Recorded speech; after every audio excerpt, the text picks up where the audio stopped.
Hello, everybody, and welcome back to the Zero Gravity Gaming Iron Bronze Silver League this time around. Not too often that I'm around these parts on camera, but I'm MXL joined by Squad Fam. It's Yeah, it's me. it's gonna be a great gauntlet night, I have to say. Yeah, I'm sorry, I was just checking out the fact that we are indeed matching shirts. Um, We'll get you into know, I it. sat down, I'm like, it's gonna be fun talking about GSG while wearing a GSG shirt. And Brendan was like, I got one of those, and so we're twinning. Does yours have the name on the back? Mine's got the name on the back. Like, I feel all Yeah, fancy. mine's got Squad Fam on the back. Oh my god, that's kind of cringe. Anyway, so I won this jersey, okay? listen, man, I was draft analyst last split. we are the cringe e-daters on the broadcast tonight. So matching shirts, Ooh. matching profile names. I do want to apologize in advance as well for any technical difficulties that you will see on the stream end tonight. As the person who's producing, Comcast is deciding once again to throttle me, so we're gonna see what happens. We're gonna make the best of it. Hopefully it comes through well enough, but currently already sitting at 8% frame drops, which, ooh, concerning. I do want to start, though, on a little bit of a lighter note. We're going to talk about the games that we saw last week coming out in the IBS League here. We'll start it kind of expectedly. TD Serenity took down SNC Sun Guardians last week 2-0 on stream, sticking out that 14-0 gamer record during the regular season. Phil, what the hell happened here, man? I don't know. Pandoran posted 2 clips in general that I didn't open on principle. But I think it was TD doing TD things, and then Snack Bears, they've come a long way since the start of the season, but you got thrown in against TD Serenity in this league. Yeah, Serenity in this league. That's what happens. Second game especially, you have, yeah, sure, there was some fun picks. I mean, they were not that off meta, to be quite honest. It's not like you're pulling out Yumi top. Okay, wow, but you didn't have to at me already. It's been 5 minutes in the pre-show. I mean, I think I did though.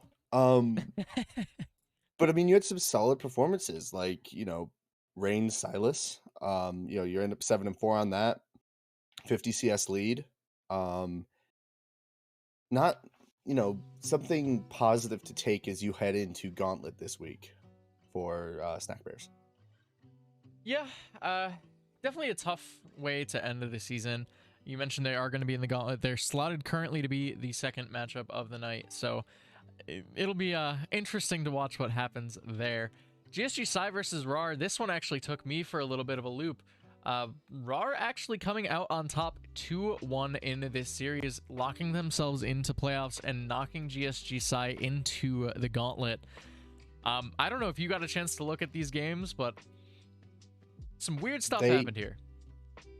I'm just gonna say that, I mean, I called it on pre-show. It was gonna be a game of can you neutralize RAR's solo lanes if you're GSG Psy, or if you're RAR, can you keep bot lane close enough to the point where your solo lanes can carry late? You got game 1. It was a jungle diff. Sub Uwu. That's the name. You gonna come at me for that one? I think it's pronounced Subaru, like the car, the Subaru, but with a Subaru. Uwu.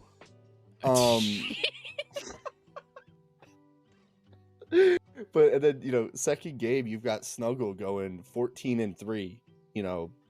Putting the team in his backpack. And then Excel in mid lane. Both mid laners had an extremely good game.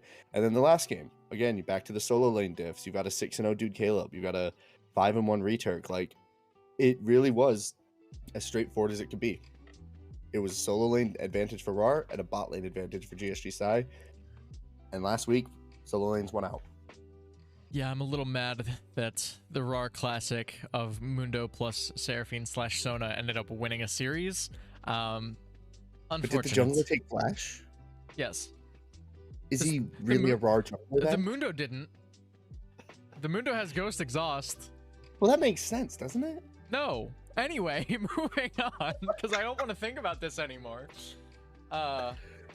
Wait, so you get to say we're moving on because you don't want to think about it. I'm going to do that for this next one, okay? Glacial Knights, Glacial Esports Pink, Glacial Knights win not that 2-0 FF. There you go. We're moving on. Phil doesn't want to think about it anymore. You heard it here first. Okay, I didn't want to think about that one either. Yeah, so we'll get into some of that because there's some weird stuff that can happen here. But GSG Iota, Facts and Logic. Facts and Logic taking the 2-1. This series I was actually watching a decent amount, and I don't want to throw blame, but there was a certain instance where a game could have ended if instead of waiting around the Mordekaiser ult, someone went to go hit a Nexus instead. That was the entire difference in the series. They had lost game 2, and it lost the set as a result. Look. Iota, we're a team. And you know what team is about? It's about leaving no man behind. Except Squad Fam. Except Squad Fam. No, realistically, the series looked solid. It was close for games 2 and 3, but that late game from Facts and Logic just came out so strong, so clutch, and that effectively first real series win that they're going to have this season. Yeah, and that's going to be huge for them going through Gauntlet. I think, the Vagar itemization in game 2 was kind of question mark. The team fights in game 2, Facts and Logic they played the funnel comp the way you play a funnel comp. You run at them and you say, stop my Olaf. And we couldn't. And there was some insane damage numbers that game. Gotta look at it. Something like nearly 200k damage self-mitigated by the Olaf. A solid 58-minute game, casual. Yeah. So that series happened. It was tough to watch, to be quite honest with you. It was tougher to play, let's be honest. I don't doubt that. I do not doubt that was not enjoyable for you to be a part of, but ultimately, Facts and Logic did end up coming away with that victory. They move up to 1-6 as a result. Of course, as a reminder, if you're thinking back a few times, they played a few sets, including one on stream that they won. Two of them that they won, and then those all got overturned. So unfortunately, they will be forced to play in the Gauntlet. Their matchup for the first round tonight will be against Glacial Knights, who it's been a little bit since we've seen them. Glacial Knights. Okay, hopefully is against Glacial Knights. We'll see what ends up happening. Of course, always some question marks that can come through, especially when you're looking at it. Glacial Knights, they ended up losing to SNC in week 5. They played 4 series total because they've gotten, I think, because they had 2 FF. Did they have 2 FFs and then, because they FF'd week 1, and then they FF another one. They FF'd last week or no, week last 6. week they won week via 6. FF. They FF'd week 6. Oh yeah, so solid 4. They've done 4 series now because they had 1 FF win, 2 FF losses. They played 4 series out of 7. Yeah. Yep. And even that, another FF win to go into their pocket as a result of that competitive ruling. So the last time that we saw Glacial was literally week 5. It's been almost, this will be 3 weeks since the last time we've seen this team at all on the Rift. So it could be a completely different look. I'm interested to see what's going to happen. But realistically, even without having Vivi, Facts and Logic still looks really strong. Absolutely. So it was like it was a real next man up situation with them. Yeah. They said their background as a Clash team, you got to have the next person to step up. Yeah, I mean that's always the way it goes, right? You got to have that 6th man ready to go. Someone gets stuck at work a little late, something happens. Clash is a nightmare, man. Trying to find a roster is always a mess. But yeah, I mean, I would like to see how they're able to pull it together if they're able to do so. It looked a little shaky against Iota, for lack of a better phrase, but it did hand Iota their 2nd series loss, which cannot be understated. pretty big win there. SNC Guardians, though, will be the second opponent in the Gauntlet here. I mean, same deal. They've looked good. They've looked bad at points, but kind of that middle of the pack. Where do you think? Where are you thinking with them? I mean, it's so tough because it's, it's going to be like, in all likelihood for me, I've got, this game is Facts and Logic versus Snack Bears, and it's like the community favorite org versus one of the community's favorite teams. Yeah. That's a really tough call to make. I think there's a whole lot of question marks on both sides of teams as to what they're going to perform. Snack Bears has had roster changes. Like, my experience playing against Snack Bears is not the roster that they have out now. So it's a tough one to call that. Yeah, I mean, it's gonna be interesting to watch. Of course, I know we talked a little bit about this during the gold pre-show for the Gauntlet. I think it was SNC Grumpy Bears was not eligible for the Gauntlet as a result of their 8th place finish over there. So we were sad to see them go. The SNC's always been so wholesome, so sweet, so nice to all of us. But, maybe this is their chance. Maybe they can break through in IBS, make it to playoffs. And if they end up winning their first matchup against the winner of Facts and Logic Glacial Knights, they will be taking on GSG Psy, the final boss of tonight's Gauntlet, and kind of the reason that Phil forced me into wearing the fucking jersey. That is not at all the reason. I know, we'll get into the reason, but I mean, GSG Psy's had some, again, bright spots, some weak spots. I think they're another one of those teams that can kind of take surprise games, and when it's BO1, surprise games are all you need. Yeah. I think the thing that gets me about Psy is that, like, what started as one roster coming over has, forked into 3 different rosters. And I mean, I think for the original vision that Arcs had for the team, obviously that has had to, had to be changed. When you go from, I'm going to have a solid, like, core of 6, 8, and we're going to keep them around, to I think you have now 2 or 3 very different identity rosters. So I think that makes what Psy has come to now, where they're in the least enviable seat, in my opinion. You have 1 game to determine if your season continues or not. Yeah. That was Sentinels last night. That was, who else was it last night? MSG, Amethyst last night, I think. Yeah. And while those 2 both went through, you're lined up against a team that is, coming off of a win, guaranteed, coming in hot, and you don't know when the game starts. Probably starts around 10, could start late. You're just sitting and waiting. You have no rhythm, no flow, and you just got to hop in cold. And so I don't envy GSG Psy here at all. Yeah, there's even an argument, right? Like, in theory, if you look at the Gold League, right, there's 2 gauntlets happening simultaneously. You end up having one division, another division. The 2, like, 5 seeds could play against each other while they're waiting for that 6-7 game to happen. The 2 4 seeds could do the same thing for the first 2 games. That can't happen here. You end up having legitimately, like, you play maybe some flex, you play some ARAMs, you just try to keep your hands warm, try to keep your eyes on what's happening in the other games, see if you can pick things up. Yeah. Does everyone watch games, or do you just have one person be like, this is what the draft is?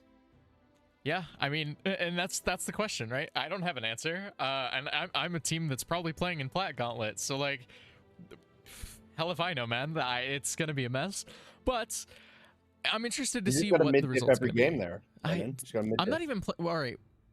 Shoutouts to Chosen, by the way. I know you guys, I don't know if any of you are actually going to watch the Iron Brun Silver pre-show, but if you are, best of luck tonight against SON Leviathan. They're undefeated. We are very much so not undefeated, so I'm hoping for us. But regardless, we'll be missing y'all, cheering you on from the sidelines. Now that I got the obligatory shoutout out of the way. I mean, yeah, I don't know. I don't know what the strat is, what the most meta play for the Gauntlet is. This is not a situation that teams find themselves in often. This is a BO3 league. We play BO5s in playoffs. BO1s don't happen. It's stressful as all hell. BO1's bad. Yeah. For sure. I think that's the nicest way to phrase it. But it is kind of one of those environments where anyone can win, right? Anyone can get out. All it takes is a few lucky games in the case of Facts and Logic or Glacial, SNC, but One even for bad GSG, invade. one game. You go an invade and a Victor picks up 3 kills, GG, go next. Your season's over. Like, you've got an Victor with E augment at level 3. Yeah, have fun. That's it. Like, that's tough. what it's tough, and it's 100% could be the reality tonight. Yeah, there is no room for error, is the moral of the story. You have one shot. You lose, you're done. There is no coming back. There is no second chance. No redemption arc possible. But with that said, redemption arcs might even just be the narrative for tonight. Phil, we talked a little bit about this earlier on. I know we might be a little bit ahead of schedule because, dude, I'm running out of things to talk about, things to fill with. 4 teams entering tonight. Facts and Logic. 4-man enter. Glacial Knights, SNC Sun Guardians, and GSG Psy. 1 team leaves. My question to you, what team will it be? And why is it not going to be the one that everyone's expecting right now? I mean, it's tough because this league, I think, had like, when at the start of this league, it had 3 very descriptive tiers. Like, you know, Serenity, Iota at the top, and then, you know, there was some real, like, there was disparity, massive. And then over the course of the season, a lot of the mid and even the bottom teams have gotten a lot better. And so it's been very interesting to see how this season pans out, because originally at like week 3, when, you know, the playoff picture was the first time anyone would have ever mentioned anything about Gauntlet playoff picture, it was kind of, a lot of people would look left and right and go, is there even a need for Gauntlet? Like, we kind of like this league shaping out the way it's shaping out. And then I think the last 3 weeks have been one of the biggest EFIS pitches I've seen, in terms of just where you thought this league was going is not where this league is ending up. So with that being said, you want my pick? You want my pick, MXL, for who our 4th team is in playoffs? Is that, do you want to hear it? I mean, you have to say it. Like, we're I predicting do. it. Because we're predicting the same team, obviously. Drum roll, please. Ladies and gentlemen, it's Facts and Logic. Do it for Vivi. Do it for King Vivi. So this is the point where we, like, if I had a second one of these, I'd just, like, rip the jersey and be like, no, it's actually just the Facts and Logic jersey. But, okay, realistically, GSG, love you guys. Facts and Logic just looks so good. It is definitely a do it for VV moment. You got a chip on your shoulder, and in this league, and in this skill level, you know, this bracket, this Gauntlet style, you've got 5 guys who have one of the biggest, like, we're doing this mentalities about them right now. 5 people. Like, that is, we all know it's a tiring season. Fall split, playoffs. You've played 2 splits, 3 splits. You've played, you know, 20, 25 BO3s this year, and you are tired. You are looking ahead to next year. And there's 5 people who have not looked ahead to next year at all yet, and that's Facts and Logic. And so I think it's a Facts and Logic redemption arc, miracle run. Put him in 4th, and Coach VV diff. Coach VV diff. You heard it here. I mean, their scoreline doesn't look great, but you know what? This team looked good all season long. Sure, some unfortunate circumstances come through. You're forced into a roster change you weren't expecting. Sure, happens. Yeah. But this team still looks so strong, so comfortable, and so much on the same page. I think it's kind of foolish to root against them. They legitimately, I think, were 3rd seed until that ruling came through. So the fact that they're even here, I mean, again, it's kind of like they have looked head and shoulders above the rest of the league. They've been on par with GSGs, Iota specifically, especially after that series we saw. I think they even looked solid against TD Serenity after that being the first series they had here, right? That's not an easy first set, and I don't know. I think they just look stronger. They look better, and they look more comfortable. It really is just, you know, it's tough as an admin to sit here and go, yeah, comp rule. I've comp ruled the team. I don't want, you know, I whatever. Like, you know, it's easy for me to go be mad about comp ruling, but the manner in which it happened, and the fact that, you know, the first person to come to us about this was VV himself and say, like, this is what happened. Sorry, I accept what's going on. Yeah. I respect that. Also, you know, like, just as an aside, Vivi is a super chill dude. Love just like how chill that entire roster's been. Shoutouts to both Vivi and Afrelia. You guys are great, both of you, S tier. But yeah, I mean, I'm excited to see what's going to end up happening tonight. I think, you know, there is always the chance there's some weird upsets that can come through, but I think it's foolish to say anything other than Facts and Logic are heavy favorites here tonight. Yeah. And so let's hope for a good 3 games. You know, I think one thing with the IBS community is that it's so small. It's like the inverse of the top ELO brackets. You see the same people in IBS every split, which that's a whole other story about whether you should be still in silver after two years of it. But you know, like, this whole scene is very intertwined. All these teams are intertwined, and Facts and Logic has found their little nest, their little corner in the scene, which is nice to see. Yeah. And so I think it's be great to see, you know, people being able to watch this and do that. I am silver now, Snuggle. Yeah, okay, of note, shout outs to Squad Fam here. He did finally hit silver 4 after like way too many games. I'm really proud of you. I was getting plus 10 LP. All right. I climbed from bronze 4 0. You can't even say that. That was one game you got plus 10 for. I was getting 11 in the other ones. I came from bronze 4 0 LP to bronze to silver 4 now in under 200 games. All right. That's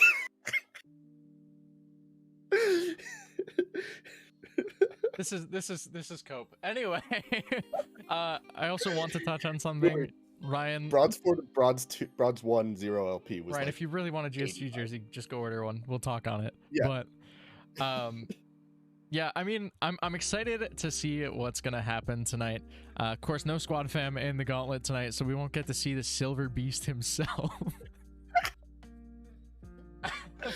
We have in Plat, we have Macro Beast from Plat Worlds, and in Silver. All right, we need to cut this out here. Hashtag do it for BB. So my producer is whispering in my ear, and as the producer, I'm whispering in my own ear, basically, that we need to wrap this up. So once again, thank you, Squad Fam, for joining me on a really scuffed episode. We're just the Gauntlet gurus, basically, and I'm sure he'll be back for the Platinum Dude, I had to think of something on the spot. Just let me go with this. I'm sure we'll be back for the Plant Gauntlet as well. But we'll have to see. Rychains and Michael will be breaking down the action here tonight. Facts and Logic versus Glacial Knights will be the first matchup. As a reminder, SNC Guardians will face the winner of that match. The final match will be GSG Psy versus that previous match Victor as well. Winner of tonight's best of 1 bracket will go into the playoffs. We'll more than likely end up playing TD Serenity, but we will have to see how that all lands out.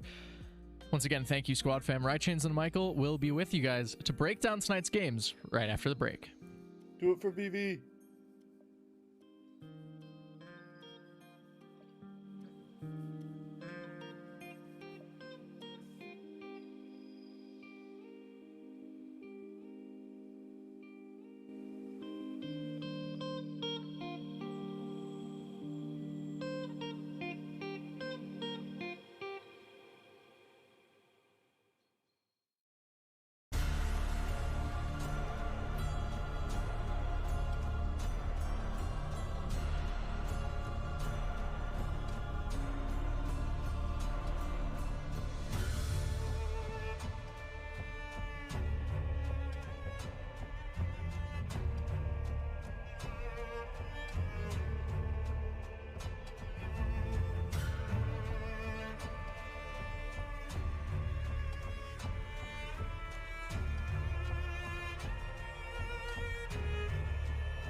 What's going on, everybody? I'd like to welcome you to Zero Gravity Gaming in the IBS division. We got the Gauntlet going on today here.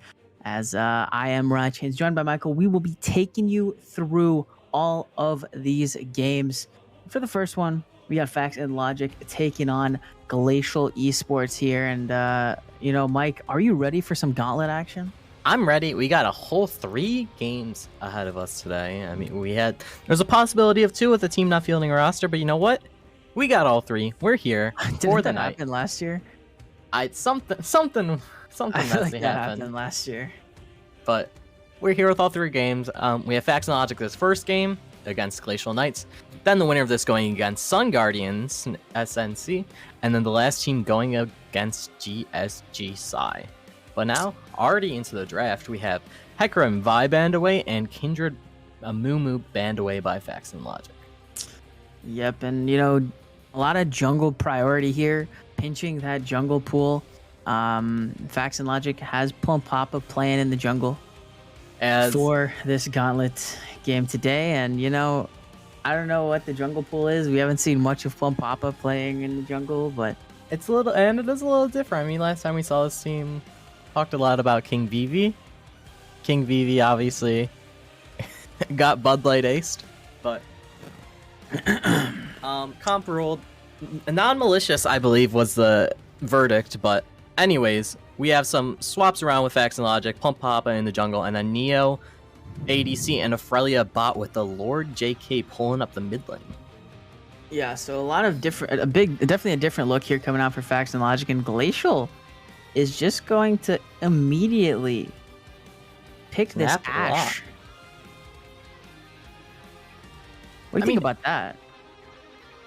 I'm a little surprised for a first pick, but I mean, Ashe support, you could even do some Ashe ADC, but Ashe support is really annoying. So I think it makes decent sense. I mean, but you do have to be careful because this champion is, one that's very immobile. Yeah. Does have the slows, is able to kite, melee champions, but, facing into this Lux, if this does become Lux support, and I imagine it will be just because Aurelia is such a big Lux player. Exactly. Paired up with the Misfortune, a lot of CC potential, a lot of damage over the top potential for this Facts and Logic bot lane already. But now, with the Nocturne being locked on, the Facts and Logic is under danger, especially if you're getting hit by a high-ranged arrow straight into a Nocturne ult, straight into a Lissandra jumping on you as well. If you're a backline carrier, you still have to be very worried, and you have to hope that you're drafting frontline to round out the comp. Yeah, absolutely. And, this is an interesting look from Glacial here.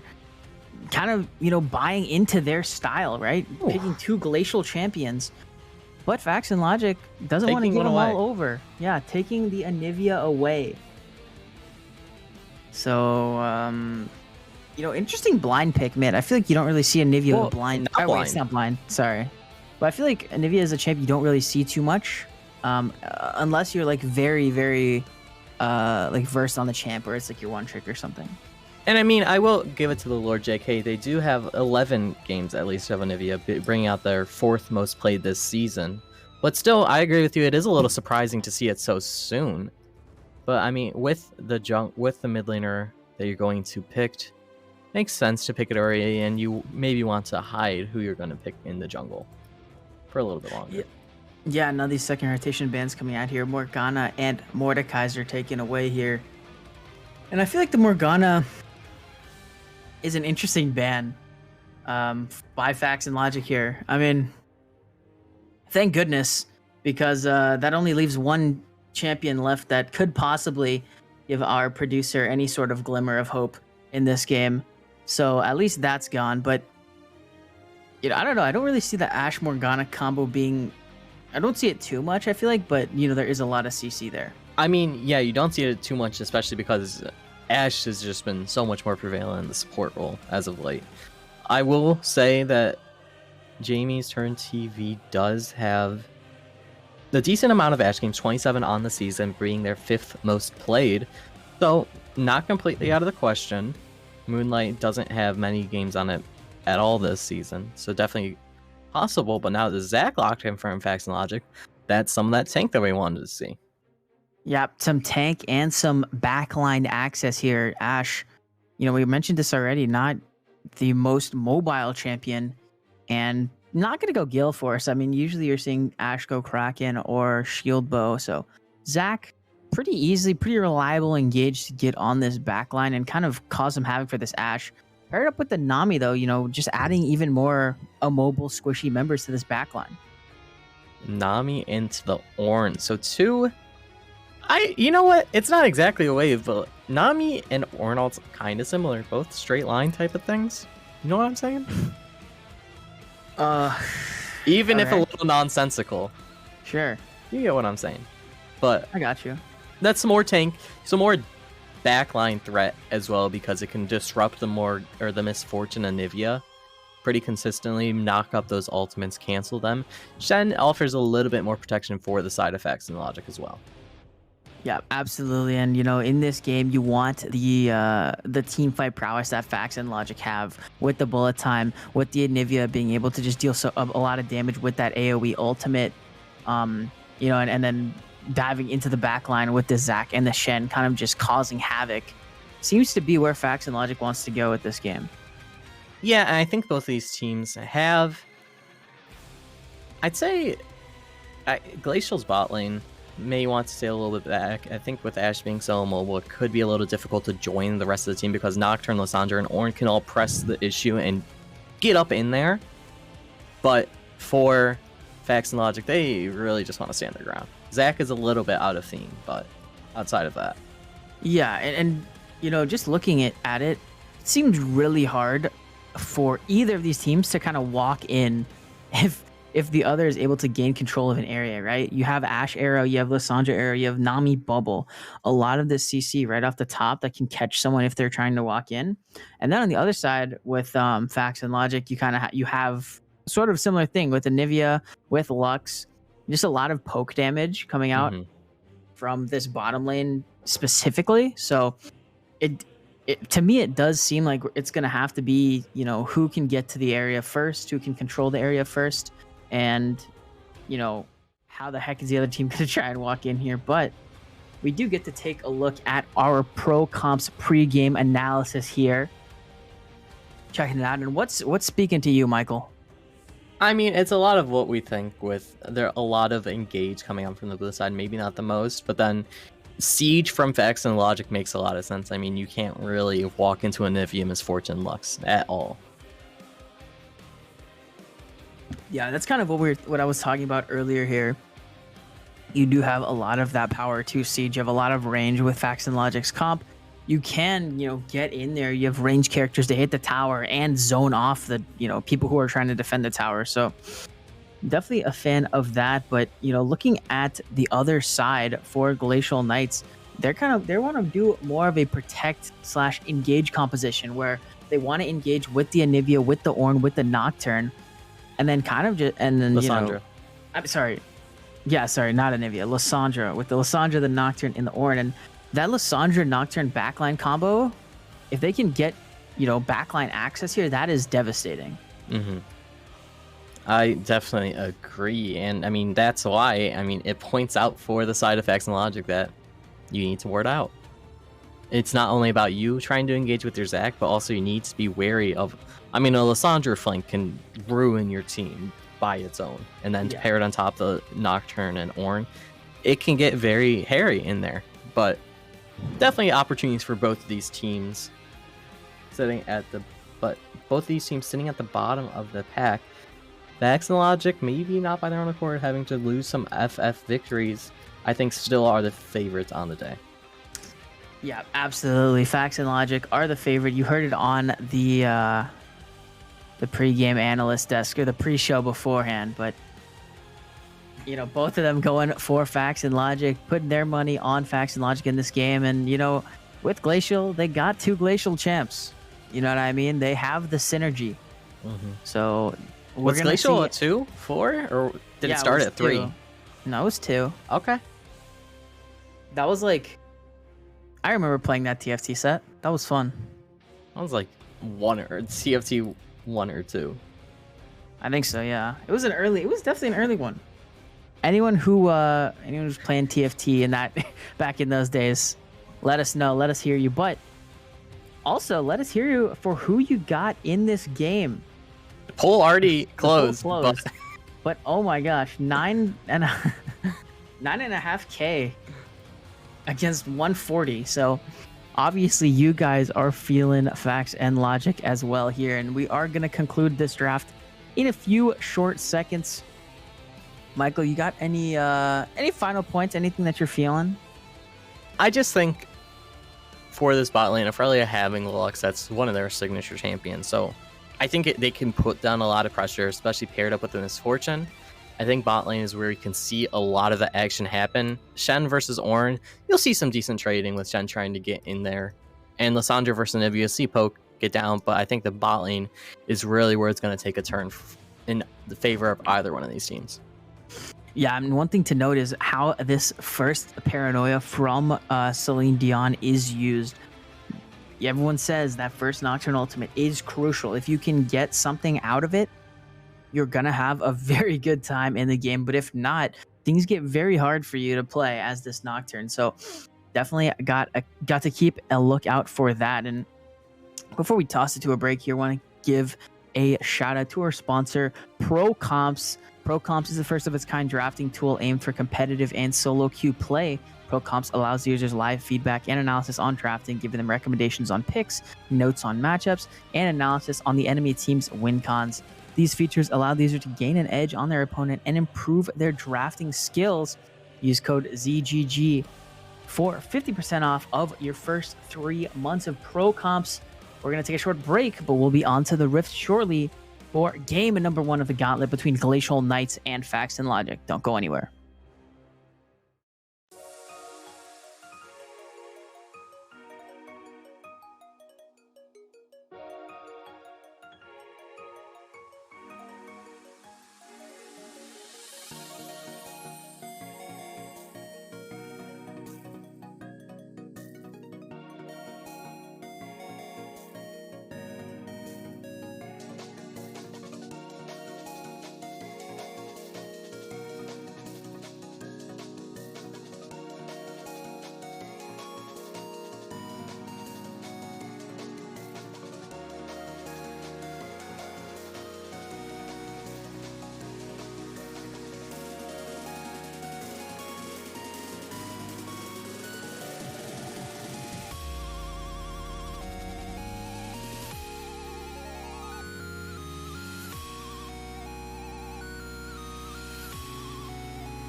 And we are on to the Rift for game number 1 of the Gauntlet. We got Facts and Logic on the red side and Glacial Knights on the blue side here.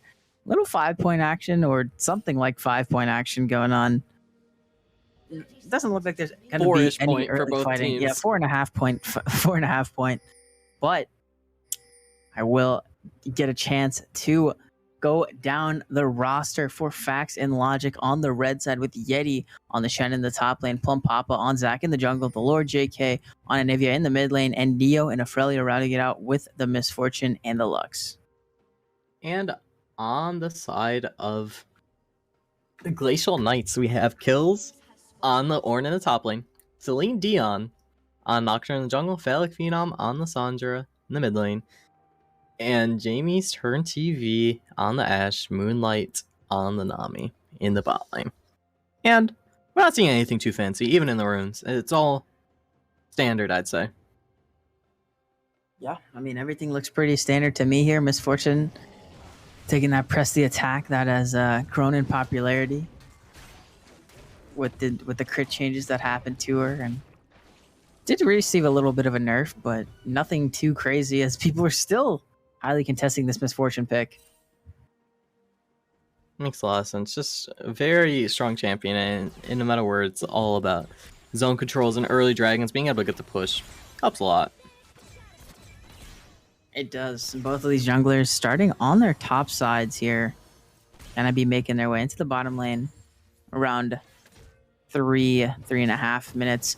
I don't think Celine Dion will be making their way into the bottom lane, but at least onto the bottom side, Plum Papa could definitely, look for a gank on this immobile bottom lane of Glacial Knights. But Taking a long time on the clear. yeah, what happened? Did a camp reset or something? Kind of looking like that, but I'm not entirely sure. Celine Dion already moving into the bot quadrant, and Plum Papa just getting into the Raptors. Probably some sort of leashing error, but Celine Dion probably going to be able to secure that scuttle as Moonlight takes a little beating. Ooh, JK though, getting some nice trades, and Phallic Phenom going in, looking for the JK, taking pretty low. Knight's going to be taken down, and that's going to pop the egg. But it looks like there's no damage to follow it up and hit that egg at all, but Lord JK's flashing in. Phallic Phenom flashes away from the stun, but Celine is here with the fear. Phallic Phenom is walking back up. Ignite's going to be taking down, but First Blood goes over to Celine Dion. Ignite's going to pick up the kill on the backside. So it's a 1-for-1, but First Blood going over to Glacial Knights. Neither of those kills should have happened. Let's be entirely clear. That was Lord JK crazy. should not have flash forward after Nocturne already showed. That's crazy, dude. But it happens. Nocturne picking up the kill, which is important. Oh, man. And picking up the Scuttle Crab. Plum Papa having to flash over the wall. Celine Dion does not continue. Ooh. Q from Nocturne goes a bit wide, so the cells will no longer be dividing, or will not be dividing, I guess, at the current state. Okay. No mitosis will be going on. Any lore experts? Mitoseless. Is Zac a single-celled organism? No. What? Then why does he divide like a cell? Why is it cell division if he splits into 4 things? Is he 1 cell? Or maybe he's 2, because that's why he splits into 4. Think about it. I'd prefer not to, actually, but thank you. I do appreciate the effort. Yeah, I mean, I'll get back to you next game after you've thought about it. Oh, Yeti jumping in. Kills no mana. Wow, look at this damage, though, coming out onto the Lord JK. I mean, or from the Lord JK, rather. Just so brutal. If you get hit by a stun from Anivia, you get full comboed, you get the electrocute procced. That's it's never good. You know what I noticed, though? I played Sivir into Anivia, and it's impossible to spell shield the Q. Yeah, because it will do damage first. Because it and does then damage pop. first. Yeah, it's ridiculous. I just noticed something sad. Producer, if you could please pan to behind the top turret just above Zac. They changed the World's Trophy to be the new one. And I don't like the design of the new one. I think it looks bad. Compared to the Summer's Cup. I feel like it looks weird. It's probably just like a, like uncomfortability difference or whatever. I guess they got a Like, handle for you're not each of the used to players it. now. Whoa, look at this wall usage here from JK to delay that wave a little bit. Doesn't I don't know matter what that much. did. Yeah, I don't know what that did, truthfully. See, but if the Lord JK maxes it, then they can block it. But like they just need to get Completely block the wall, yeah. They just need to get long enough to block between the turret and Raptor's Whoa. wall. Okay, Lord JK finds the stun. Valakino goes in. Wait Oh. a minute. He's alone. Ignite's going to be put onto JK. Celine Dion has joined the party, but he's on a pink ward. Now Plum Papa going in. Falcon 1 HP. Q misses, but Celine flashing forward with the fear is going to find the Lord JK. And now Aurelia's Celine here. in the 1v2. It's- Aurelia has roamed up. Paranoia. Going to buy some time. Phallic Phenom dishing down the damage. Stretching straight hits. Pulls him back. Phallic Phenom goes in. Just to end. What? What? I keep talking about kills that should not happen, and Phenom, neither of your deaths are necessary. One by your own accord, but Oh my gosh! What, what the heck? the? I mean, you know, it was to save. It was to save Celine. Let's just keep it a buck. Keep the shutdown on the table. Sure, let's claim that. No. Yeah, you don't want to give the shutdown over. Yeah, shut down. But I mean, good counter gank by Plum Papa to be there. Celine Dion hitting 6. I don't know if it made too much of a difference, but I mean that's the first paranoia though. Not going to be able to have it to make an early play happen. So a little bit not what you want to see if you're the Nocturne. Yeah, not at all. But despite that, I mean, Nocturne's still sitting at 2-0. I mean, feels very good in this game from Mhm. my perspective. Looks very good. I mean, seems to have no issue. Uh-oh, Moonlight's going to take a lot of damage here. It's hit by that root. Ooh. That looks pretty rough. Ash ADC is not real yet, is it? I didn't think it is. I think it is. I think it is. I've played it, and as long as you're not behind... Oh, here we go. Phallic Phenom going in, going to find the root. Lord JK going to get put in the tomb. Going to get taken into the egg form, and Celine Dion's here just to make sure that you got enough damage to take down the Frost Bird. Kill is going to find this knockup in the top lane, and Celine goes to 3-0 in this game now, having all of the kills for our Glacial Knights. I mean, if there's a member you want it to get fed early, I think your Nocturne's a pretty good point. Can keep the pressure up onto Facts and Logic. Make it happen. We love making it happen. Kills and Yeti still scrapping it out. Just a little tank battle, but, you know, a pretty significant CS lead accrued 4 kills here. Nocturne with this paranoia going into this bottom lane onto Neo. Early Cleanse cleanse, early. not gonna get rid of the fear. Phallic Phenom is here as well here, but the kill is gonna go over to Jamie. And now, you know, with this numbers advantage, no AD carry for Facts and Logic. It looks like Glacial is going to turn their sights onto this dragon. Plum Papa, the Lord JK, and Aurelia are watching. They're in the area, but Neo, crucially not. So it looks like Yeah. Dragon's going to go over. Even with the shuttle, it's not worth to try to contest there. You don't have enough damage to make it happen. But, I mean, Celine Dion made the second Nocturne ult work, even if the first didn't. So, continuing to keep the pressure up. You know, technically the first one kept them alive. Well, I don't even know if it did that. Well, Let's be completely honest. On paper it did. Sure, they used the Nocturne ult while staying alive, we'll say. Let's be very clear with how that played out. But making it happen 3-0 has enough for the Eclipse on back, or soon. Don't know exactly how much the combined cost is. What did you say? I wasn't paying attention. Oh. Nocturne had enough gold for the Eclipse. Made You it bought it. happen. You Yeah, bought it. I know. You should start paying attention a little more. I mean, you're the one that couldn't do the math, so it's not my fault. And I was right anyways, but You were just doing complex calculations for no reason. hey, sometimes it has to be done. Is that true? It is true. Okay. Nocturne, just back to full clearance. Zach doing the same. Not too much going to happen. Next point in contention we're going to be seeing is with that next Nocturne ult. Phallic Phenom taking... Aw, man. Oh. Wow, that is a brutality right there. I mean, yeah, it's funny because Lord JK is 1-3, and that's happening. Down 20 CS, and that's happening. So Yeah, I mean, Anivia is still pain to deal with.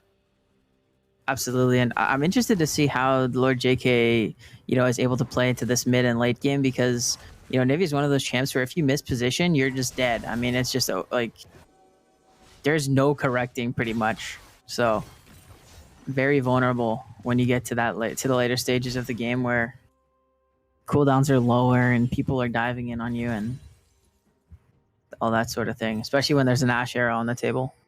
Yeah, I agree. Now we're gonna see Celine Dion starting up the Rift Herald. Oh, Ashe arrow. Was that an Ashe arrow? No, that was an E. Sorry.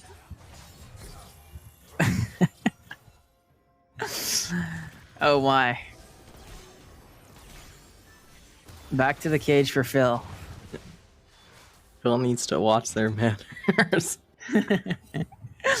Rift Herald going over to Glacial, and despite all the talk, Glacial is completely in the driver's seat this game. 2K, and here we go, tidal wave, gonna knock up Neo. Enchanted Crystal Arrow connects as well.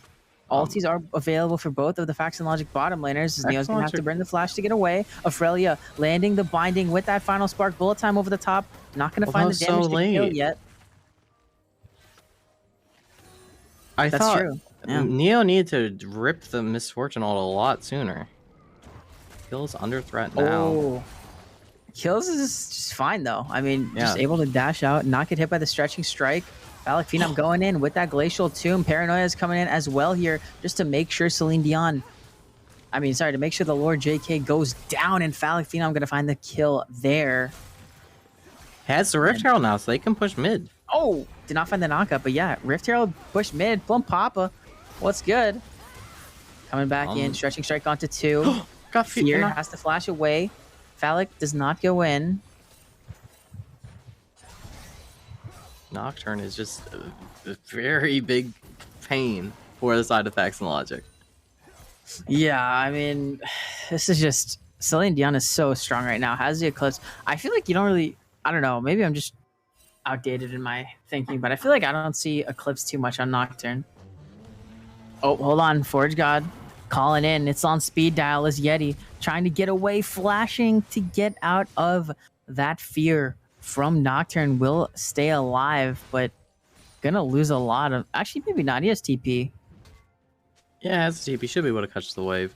But, I mean, talking about the Eclipse pickup for Nocturne, I think it makes sense when you think of who Nocturne's going to be trying to kill this game. You're going to be killing Lux, Misfortune, or Anivia. You don't really need or want to hit the Zac and Shen. Yeah. Right? I mean, and you have the guaranteed gap close onto one of those 3, so you can make it work.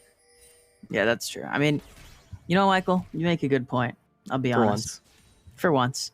5 kills to 2, though, in favor of Glacial Knights. The big B gold advantage approaches 2.5K in their favor as well. Have a Herald, have a Dragon for themselves. Have a CS lead in the solo lanes, but not in the bottom lane as Neo's holding it down. 20 CS up. Second Dragon started up already, though, by Plum Papa, so we'll see. I don't think they can do this. I don't think they can do this either.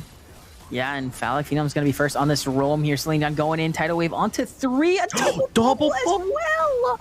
Plum Papa has to run for the hills, and Celine Dion's just going to flash onto Neo. Phallic's going to take the kill there as the cells will divide, and the cells will get terminated here as this Dragon now going to go over to Glacial Knights and kills. Almost finding lethal on Yeti. Still looking for it, still going forward. As Yeti gets the Q. Has the damage to turn around, but instead will go away. Lord JK cannot be here, man. This can't be real as Phallic Phenom goes in. Oh my gosh. Glacial Tomb. JK flashing away, but will be followed by Phallic Phenom's flash. And, bad goes to worse for Fax and Logic here. And the Doubters starting to look pretty bad. I mean, 140 points in. Gonna be a mighty big payout if they're able to keep it up, and with 2 dragons, the Cloud wins quicken. I mean, this is getting more and more scary for Facts and Logic. They need to find out where they can actually find their way back into the game. First turret going down in the mid lane. Gold split Phallic Phenom, Celine Dion, and Jamie's. I mean, there are 5k Big B gold advantage? Yeah, 15 minutes. That's a lot. I mean, for a team that was completely counted out, right, in the early stages of this gauntlet, has, everyone was saying Facts. Well, not everyone, but pre-show was saying Facts and Logic was gonna go all the way. You know what I mean? They're back with a vengeance, and Glacial is trying to put that vengeance to sleep here, and they're doing so pretty well in this early to mid game at least. We'll see what the rest of the game has to offer, but as of now, Celine Dion completely in the driver's seat in this game. We have to keep in mind, this isn't a best of 3. This is your shot.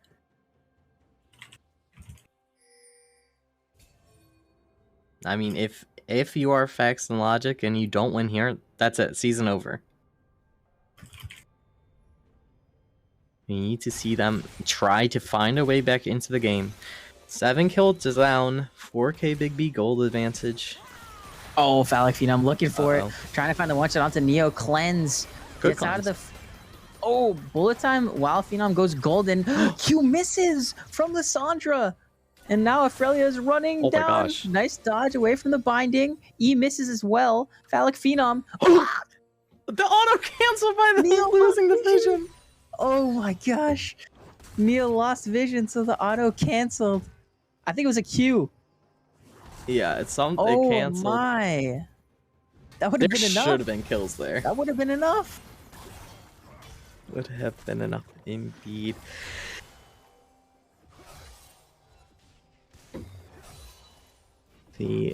Where the next point in contention is. Rift Herald spawning in 2 seconds. Ooh, Arrow misses onto Yeti.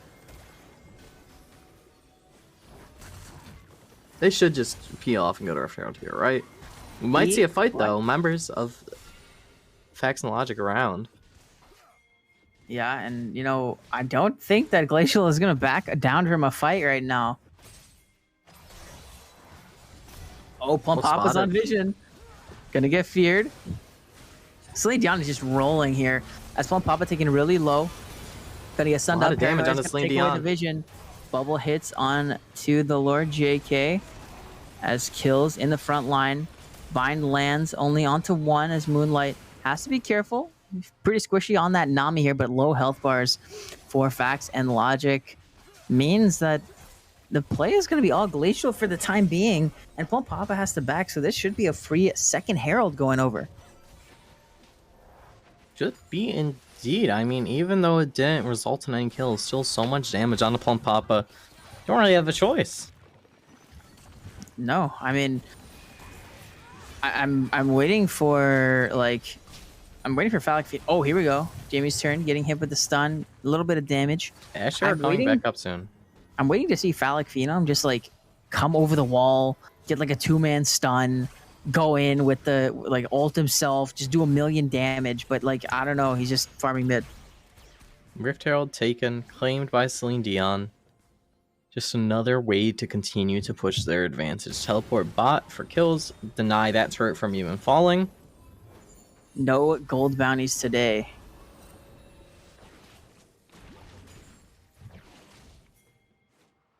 Yeti's gonna TP top. Oh yeah, this looks bad for Aurelia here. It can't be good. Getting one-shotted there. Herald's gonna be used in this bottom lane to try and crack this open as 30 seconds until that Cloud Dragon spawns. Potential soul point for Glacial Knights as they continue with this push in this bottom lane, trying to get all their resources down here to gain some control. And, like I mentioned before, once you gain control, it's quite hard for the other team to walk in. Hard indeed. And Plum Papa jumping on Phallic Phenom. Has to be careful though, gets pulled back into the team.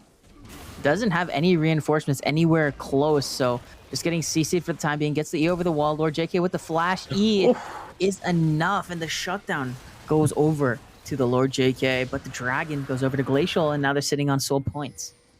Need to be careful if they want to walk back to mid. They have vision on. Plump Papa sitting there. Do rightfully choose to peel off. Play a little safe.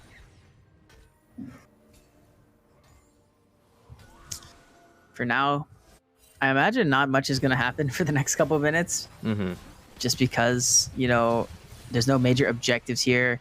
We see that Fax and Logic want to break open this mid lane tower, and the bind connects. We'll see if they opt to go for it here, but all of the ultimates are being used. Double bubble again, and the paranoia goes down as Neo will fall. Plump Papa getting knocked up. Last spark, not going to find the damage there, but Celine is pretty low. Pretty low, but the shield from Eclipse buys some time, will end up going down. Jamie's turn TV getting jumped on by Plump Papa as Moonlight is going to go down as well here. And Fax and Logic find the fight and go 3 for 2. I mean, the Lord JK's ult was stood in for like 30 seconds that fight. Nobody canceled it. People just stood in it, and it did so much damage there. And without Phallic Phenom, you can't just roll over these fights. Phallic Phenom is a big part of why you are so ahead. But now... Nah, go in. For this blue. No, it doesn't get there in time. Doesn't have the flash either, so can't close the gap. But yeah, I mean... just kind of misexecution from Glacial there. They got the early pick onto Neo, but they just stood in Lord JK's ultimate, like you said, and we're just getting chipped down. And also, of course, Phallic Feet, it was 4v5, so. Yeah, I mean, definitely, we don't want to be taking those if we want to make this a clean victory, right? No, absolutely not. And if we don't want to throw our one chance to continue on in this bracket, maybe this isn't the time to be making those sorts of flippy plays. Yeah, and the big B gold advantage is down to 3.4 now. From 5 to 3.4k. Fax and Logic chipping away at this lead, but still stare a potential Cloud Soul in the face. Plump Papa jumping onto Moonlight. Decided to stop in his tracks there as there was no vision of the river. Didn't want to get caught with his pants down. Nonetheless, 2.5 on the Dragon, and Lord JK still trying to find some stuns, find some poke. Plump Papa going in, not going to find the knockups on anyone, but Paranoia coming in. Tidal Wave hits 4 people, and Celine is in the back line. Has taken down a Frelia, knock up onto 2 from the Ornhorn.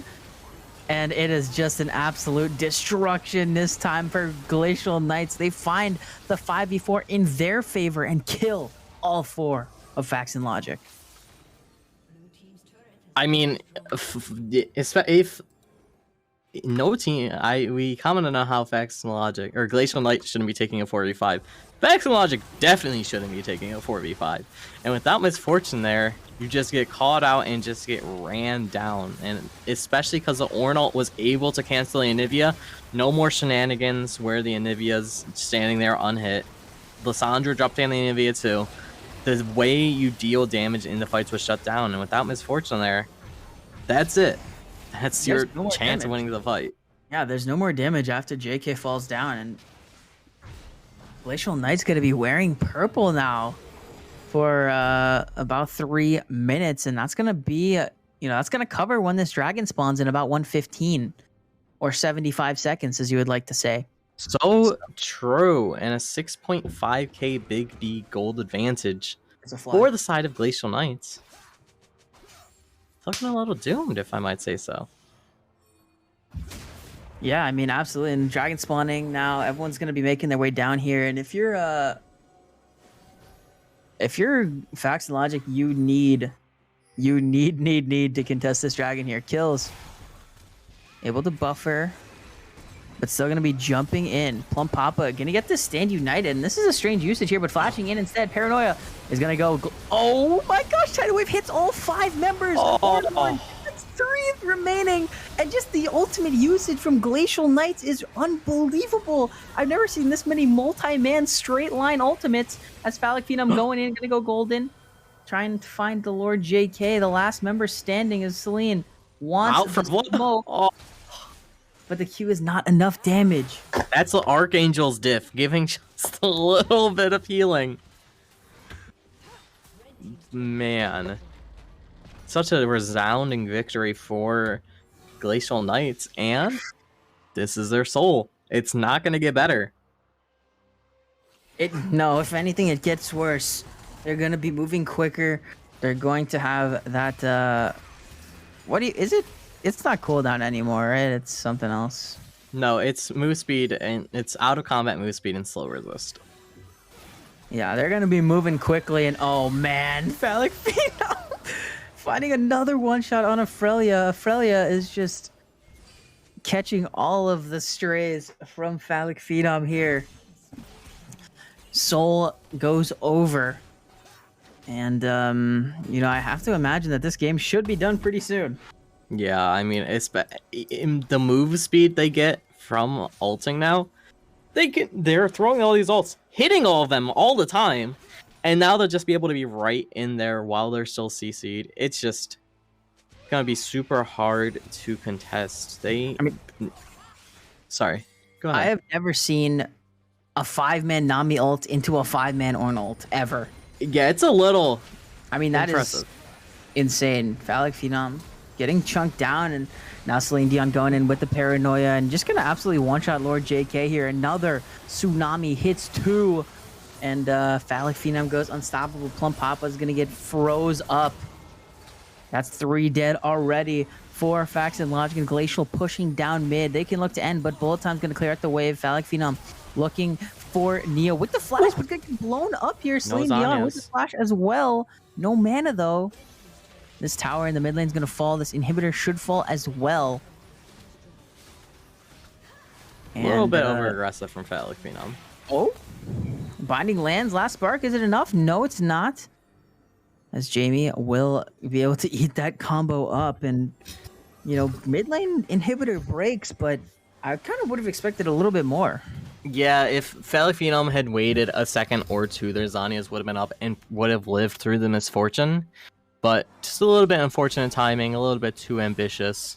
A little bit misfortunate? A little bit of misfortune, maybe? Yeah, so Baron spawning in 2 minutes. Probably we'll see next contest. But at this point, Glacial Knights just run the table. They can do anything they want. Absolutely. When you have a 10.5k big B gold advantage, it makes it easy to kind of control the game and take it however you want it to go here. I don't think they're going to need Baron to end. They don't, obviously, definitely they don't need Baron to end this game, but I think they'll wait for it. They're going to wait for it, yeah, definitely. You don't want to have any sort of, throw plays that can and will happen. And we've seen them happen. Absolutely. But Yeti now is under threat. Paranoia going in, trying to find the damage onto him. All of these ultimates are going to be used just to take out the Shen and allow the rest of Glacial Knights to open up this top lane. Main kills just They have to be careful here. They can get wiped. They can definitely get wiped before no Nocturne ult to join, no Lissandra ult for the time being. You need to push and be a little wary. I think this flank is not great for them, especially with Plum Papa. Oh, but a 2-man root coming through. Phallic Phenom's going to go golden for the time being. Jamie is going to eat the bullet time, but a nice enchanted crystal arrow is going to cancel that. Plum Papa now jumping in. Doesn't find the damage or the knockups, but the cells will divide. Phallic Phenom finding the damage there. Jamie they're just eating this Anivia ulti, guys. What's happening? As Phallic Phenom going to take the kill there. Paranoia going in, trying to find Australia, but a nice root.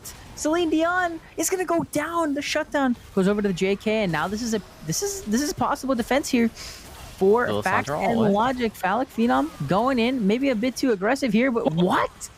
From that and gets out. Jamie gonna go down to the final spark. What? Nah, that's not right. That's fun. If you're Jamie there, you're like, how do I die? And this Lissandra gets out. What? A little unbelievable. That was crazy. That is unbelievable. It was like they just like like the bouncers, like a bouncer at some place. He's like, all right, you can go. Like they step to the side. That's exactly what Facts and Logic did to Falafino. They're like, all right, go ahead. It's all you. Yeah, you're good to go through. But now Yeah, you're good. Thank you. they're gonna. Now we should be seeing Glacial Knights go for the Baron. It's up. You bided some time. You got a Nexus turret. Now they're going over to the Baron. You can see them all resetting right towards it. Should be able to pick this up. Plum Papa in the area though. No vision on it yet. Yeah, it's gonna be started up. We'll see if Facts and Logic goes for this. Banshees is popped. They have vision from the E from Aurelia. Nice bubble. We'll see. Plum Papa looking for the steal. Has the smite, has the flash, has the jump. Bullet time over the top is doing a lot of damage, but the steal is not true. Oh my gosh, another double bubble from Moonlight as Celine Dion going into the back line. Forge God is called. They got him on speed dial, and 4 are dead already. Neo running for the hills, but the hills are not there as a triple kill comes through for Celine Dion, and the Nexus Tower, the last one standing, is gonna go down. Glacial Knights defy the odds and take game 1 of the Gauntlet. In resounding fashion too, stellar performances from both Celine Dion and Phallic Phenom. But I mean, even with that, my MVP going to Moonlight. It's such an impressive performance. So many double bubbles, which you don't hit in the first place, and then so many amazing ults. Just a stellar performance. 0-1-24 with the scoreline. I mean, just a great performance from really all of Glacial Knights. Absolutely there. And a date with Snack Bears in the next game here for Glacial Knights.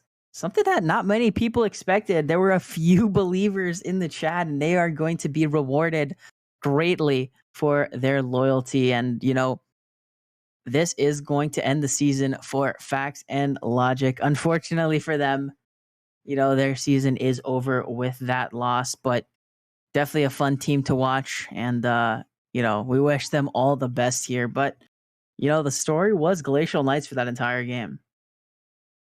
I mean, yeah, it was a great showcase. Now we'll be seeing them up against, oh yeah, Sungar, as you said. Exciting. There you go. We're gonna take a short break, but we'll be back on for the pick and ban of that game shortly. Snack Bears versus Glacial Knights. Who's gonna take it? Only time will tell. We'll be right back.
What's going on, everybody, and welcome back to game number 2 of our IBS Gauntlet that we got going on today. Facts and Logic falling to Glacial Knights in game number 1. So we got Glacial taking on Sun Guardians here. We got this pick and ban underway, just started, and Sun Guardians misses their first ban in this phase Well, because of an E-sub. yeah, so they're going to be missing 1 ban in the first phase and 1 ban in the second phase due to an E-sub 80 carry, and that is Atreides. I mean, definitely not the time you want to be doing an E-sub. Probably why it's an E-sub, we don't know what's happening, but hopefully they can pull it together and pull through for this elimination match. Yeah, this is definitely a crucial one. You know, like we saw last game, tournament life on the line here. Playoff hopes and dreams are crushed in the Gauntlet, and you don't want that to be you. But we do get some more bans coming out here. Kindred taken away from Celine Dion, and then Caitlyn and Sejuani banned away by Glacial here. Kindred, what we saw Facts and Logic take away from them last game, if it's going to be the same, we'll probably see a Mumu or Sivir, but we won't. And instead we'll see Lissandra. I mean, piloted to such success in the first game by Phallic Phenom. Yeah, it really was, and you know, I think it's a good pick to take that away. Phallic Phenom showed a lot of prowess on that champ, and you know, with this last ban, Hecarim's got a little bit nerfed recently, but Still a menace. yeah, Let's be honest. I think it's still very, very solid. And yeah, you know what? That does remind me. Last year, Snack Bears ran the Gauntlet and made it to playoffs. It's I just true, but for last season. I totally forgot about that. they're not in the last spot this time, so True. will it be the same? I don't know if they were last time. I'm kind of Yeah, they assuming were. if that's what you mean, run the gauntlet, but Yeah, they were.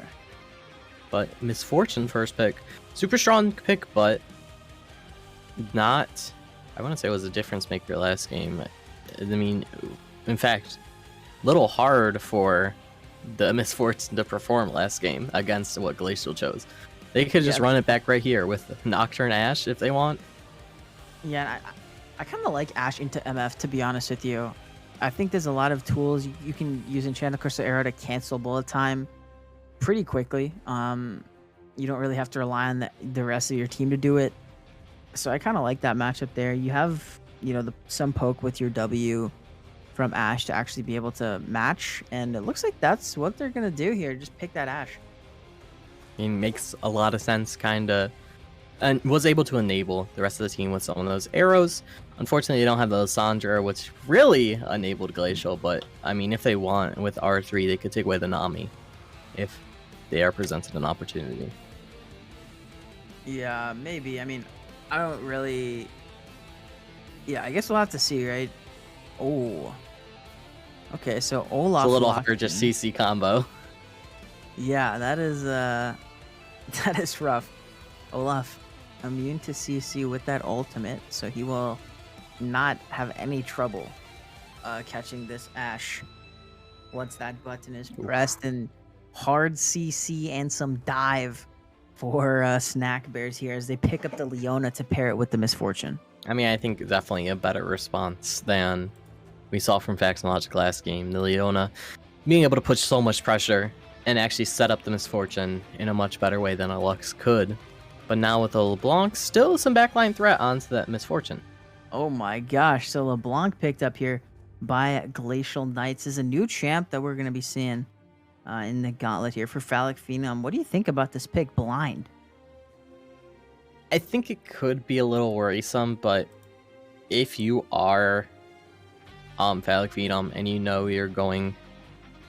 sorry, it's the sub ADC, but if you probably know your opponent mid laner, so maybe you're confident against the pool.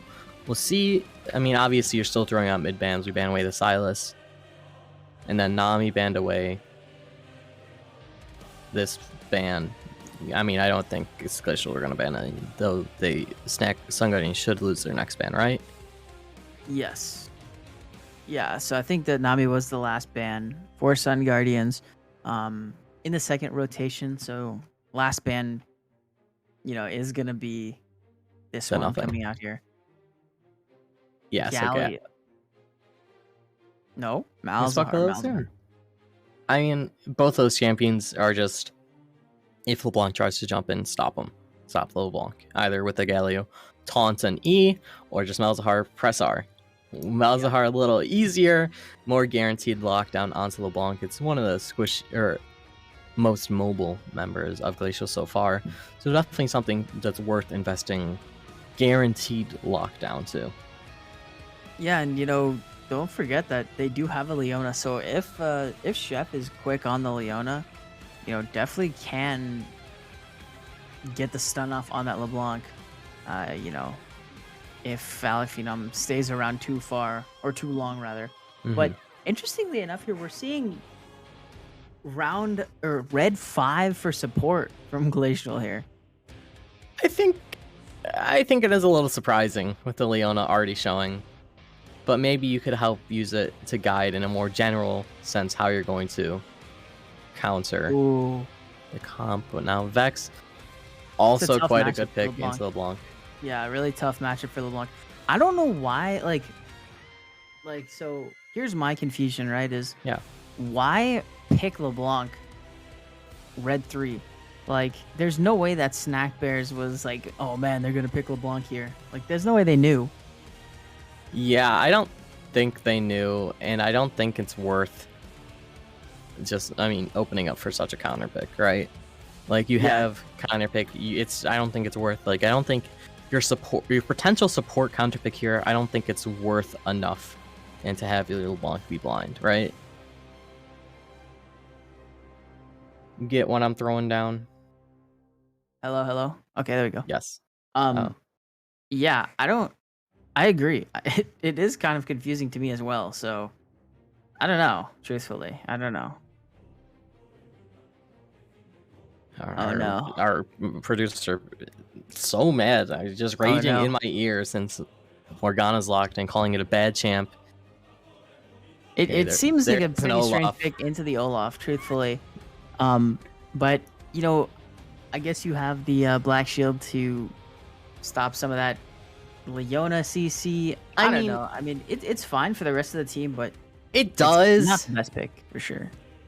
Oh, I thought they had the misfortune. Never mind. It doesn't do much. No. Yeah, I think it could save a LeBlanc jumping in, but not the most useful pick you could find. You might find.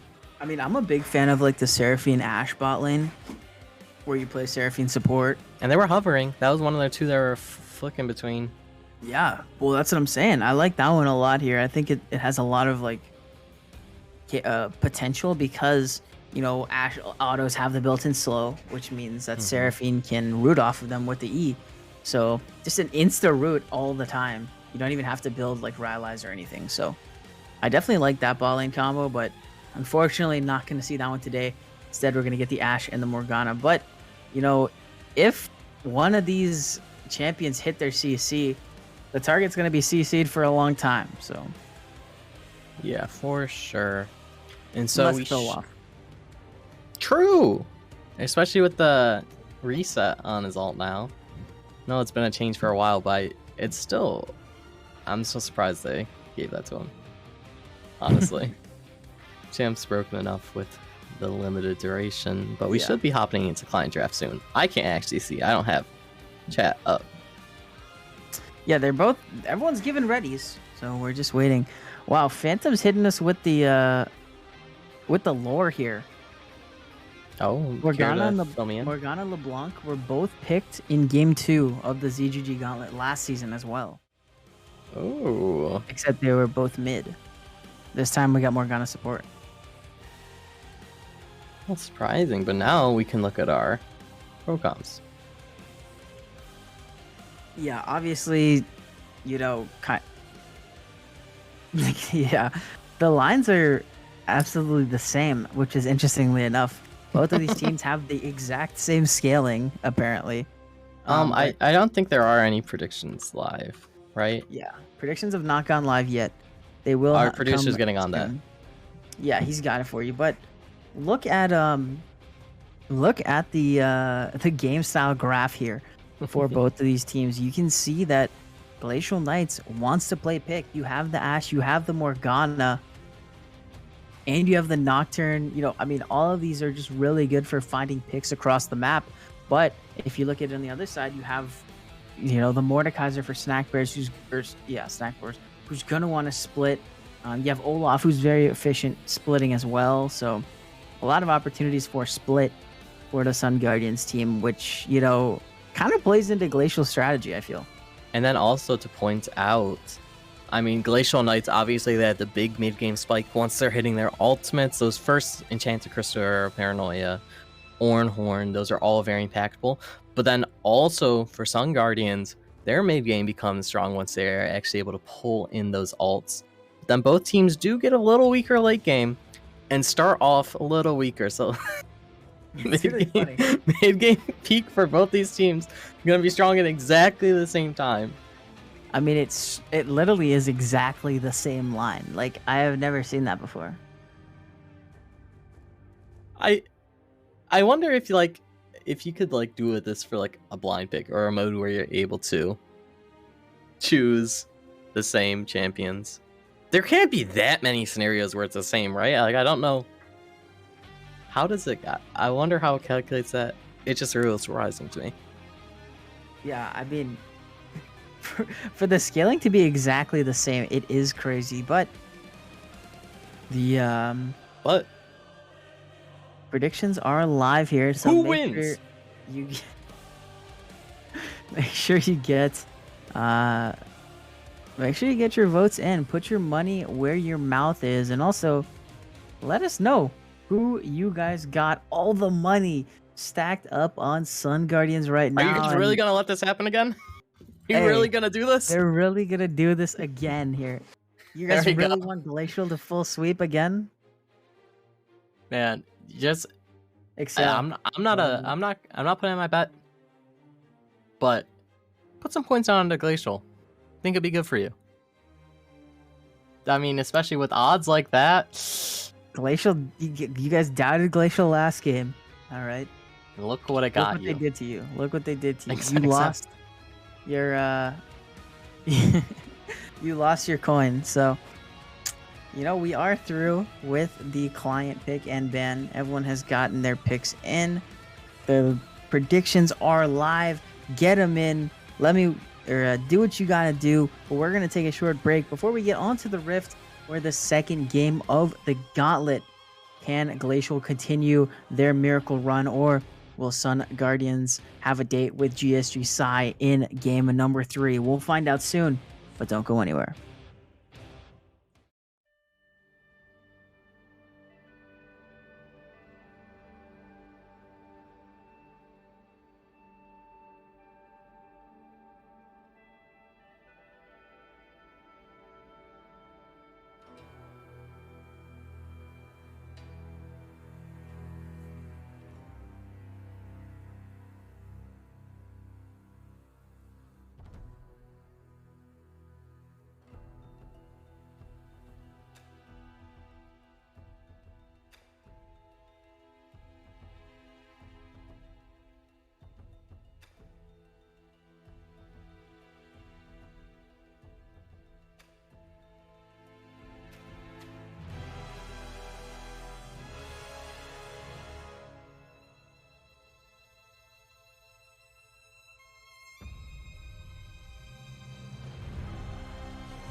Hello, everybody, and welcome back to the Zero Gravity Gaming Iron, Bronze, Silver League. A little bit of a different voice here. What is this guy doing here? Yeah, Ryan had some internet problems come up, so MXL back here again.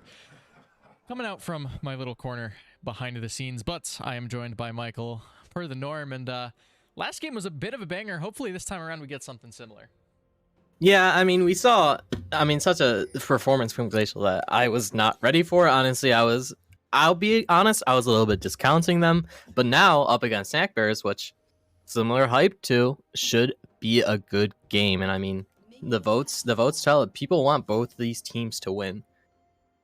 Yeah, I think that's putting it lightly as well. Both these teams, kind of surprised to see them here. I think SNC we saw looking fairly confident, looking fairly good over the course of the season, but just, you know, things not quite going their way. And Glacial, I mean, I mentioned it on the pre-show, I didn't expect them to make it through the first game, and they put on a clinic, so very excited to see if they're going to be able to continue their reign. But 3 of 5. We'll see. 3 of 5 parts, the same as last game, and I mean, breaking it down to one of the most impactful parts of that, Celine Dion still on this Nocturne. Wildstar on the Olaf will be a little bit greater of a threat than the Zac really could ever have been. But still, Nocturne has a lot of power, and hopefully the first stealth is a little bit better this game. Yeah, I mean, I said it in the chat as well during the first game of this series, of the night rather. That poor Anivia is basically the moral of the story. Yeah. I do not envy that position, and Phallic Phenom was definitely the beneficiary of a lot of that early jungle attention. So, you know, on this LeBlanc, you mentioned it as well in the draft, not necessarily the best matchup into the Vex, but that early trade we just saw looking fairly all right, and, well, nice to see where it goes south. This is how more of them go. Yeah. I mean, as soon as the Vex has the Fear lined up and has that W ready, it's just impossible for LeBlanc to follow up nicely. But hopefully Qs start coming through and Vex can just farm from range, not get pushed in too much. Yeah, that's the hope, right? But my question is going to be where this LeBlanc's going to be able to really find a mark, right? You're into Mordekaiser, Olaf, Vex, and Leona. This does not seem like a fun game to be a LeBlanc. No. So we'll have to see. Yeah, these Fears just doing so much work already. And this is why we question it coming through so soon. I mean, support, last pick. Morgana's a fine pickup. Well, you realistically could have picked it up R3. You didn't need to save it till the last pick. Nocturne looking for an early gank here. Moonlight. Yeah, Dark Binding lands. The Eclipse coming through from Chef, but it will not be enough. Forcing the flash away, but Celine Dion finds that Fear. Does get the flash and a decent chunk of damage down on it to that Leona. Yeah, I mean, good. Saves your Ashe a little bit just from a flash engage, but I mean, it's always hard to expect a kill there. Leona is just much too tanky, but kills up in the top lane. Not having a fun time up here. The Conqueror's proc by Eugene. Flash Q, and the Obliterate will not land. Good reaction flash coming out from Kills to stay alive up top side. I mean, very, very scary, and this does not get much easier for the Ornn. As soon as Mordekaiser picks up 1, 2, 3 items, it's always going to be losing, and then you're going to be locked into the death realm before too long. Good to stay alive for now, though. I mean, especially when you consider the fact that Ornn tends to build a lot of HP, Mordekaiser tends to build true damage and not really care about the resistances that come through. Like, yep, Riftmaker's a fun item to play a tank against. Yeah, that's putting it lightly, but still not too much action. Phallic Phenom continuing to try to trade. Rain low on mana now, and we should be having our ride chains back. Hello? And you are heard. Hello. Yeah. Yeah, we have the same internet on the same street, but his internet dropped. You can see the air quotes I'm doing. Oh, wait a minute. Atreides. Okay, I don't know what the heck happened because it still says that I have no internet, so I don't even know anymore. But it's by pure willpower. You're making it work. I guess so. You have Brennan's. You have the feed, right? Yes, yeah, I'm watching the stream. Okay, perfect. So yeah, nothing too much has been happening so far. Olaf spotted out, pinged away. Jamie's and Moonlight stay safe. Yeah, dude. I gotta get some of your internet, I guess. True. That's my B. No issues. The most issues I've had with it is when our power went out this last week and then it would not boot again for a while. But See, my power didn't go out, so my we power tried running all of the microwave, washer, dryer, a couple fans. This was when it was hitting 90 degrees too, so the house was working overtime. Yeah, well, my house is just built different, I guess. I guess so. Not too much happening, and I don't think we'll be seeing all too much. Celine Dion, level 5, should hit 6 soon. Yes, should hit 6 soon, but looking for a gank top maybe. Onto kills. No, onto E-June. Sorry about that. Horn comes through. Just hits level 6, so can go into the Death Realm. And will take kills in. Mace comes down. We'll see if the damage is enough to take him down before the Death Realm expires. One more auto should do it. And that is going to be first blood going over to E-June. And now Celine Dion is the next victim. Fear coming through. It's a big shield. But the Fear and Phallic Phenom comes in to save the day. Finds a kill there, but now has to run. As Wildstar and Rain are hunting. Phallic Phenom going to get feared away. Has a lot of damage stone. going out from this Vex, and the Flash Distortion will be used successfully to get the LeBlanc out of there. But, huge roam up by Phallic Phenom. I don't know if you saw at the start of the play, Celine Dion actually dropped the E onto a minion. So even if Mordekaiser didn't hit 6, was not going to get feared. But at least they were able to pick up the trade. First blood did go over to E-June, though. Yeah, and Mordekaiser's a champ you don't want to let get ahead because it can be detrimental if this champ gets ahead and can just pretty much 1v5, honestly. Yeah. I mean, raid boss for a reason, and then take any member and just easily 1v1 them in the Death Realm. Yeah, and I mean, just even looking right now at Glacial's roster, like nobody's good to take it out. No one is you have no bruisers really. Besides maybe the Nocturne, but I feel like even Nocturne is going to lose the 1v1 to Mordekaiser in the Death Room. So we are seeing, and good idea from Celine Dion, but we are seeing the change up in the build. Either going to be going Stridebreaker or Gore Drinker instead of that Eclipse. And it makes a lot of sense. Yeah, was it Conquer last game too? I feel like it wasn't. Yeah, it was. Oh, it was. Oh, sorry, Lethal last game. Yeah, dude, just giving me false information. That's crazy. I gave you correct enough information, all right? Are you sure that your internet wasn't out for last game? It was. Okay, you know what's bothering me? Wait, it wasn't out. Sorry. What's bothering me? I've seen this happen 3 times. As a Tratus is not looking for the crit on the double up. Oh, kills. Gonna get ganked here. Wildstar's in the area. No flash. Has damage. No flash on kills yet, but I don't know if they have the damage to take him down. The mace swings. Wow. Kills just walks it out. That felt wrong. I definitely saw dead kills on my screen there. Where was the axe? Where were the axes? That's a good wait question. a minute. Phallic Phenom and Rain going at it here. About half HP for both. Oh, dash gets canceled. Chris Arrow connects. Here comes Paranoia. Celine Dion joins the party, finds the kill onto Chef. And gives gives Glacial the lead, but Snackbear's on the other side, taking away this Rift Herald.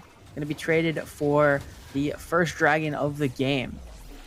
I mean, definitely a trade to make. It's a good job making the first Nocturnal be very useful. Playing it right into the dragon, but I mean, good response from Wildstar and the team to get that Rift Herald and make sure they're not losing everything for nothing. Yeah, losing everything for nothing is definitely not good. Where? I hate when that happens. High insight coming in from the chains. You were the one. That's what you said, bro. Yeah, but then you're like, yeah, that's bad. I'm just reiterating your the crazy point that the crazy thing you just said. It's okay. We all got to get back into it after our internet drops. I get it. Yeah, internet diff. Early Bramble picked up from kills here. Whoa. And early Bommies for Mordekaiser. Sunfire? Seemingly.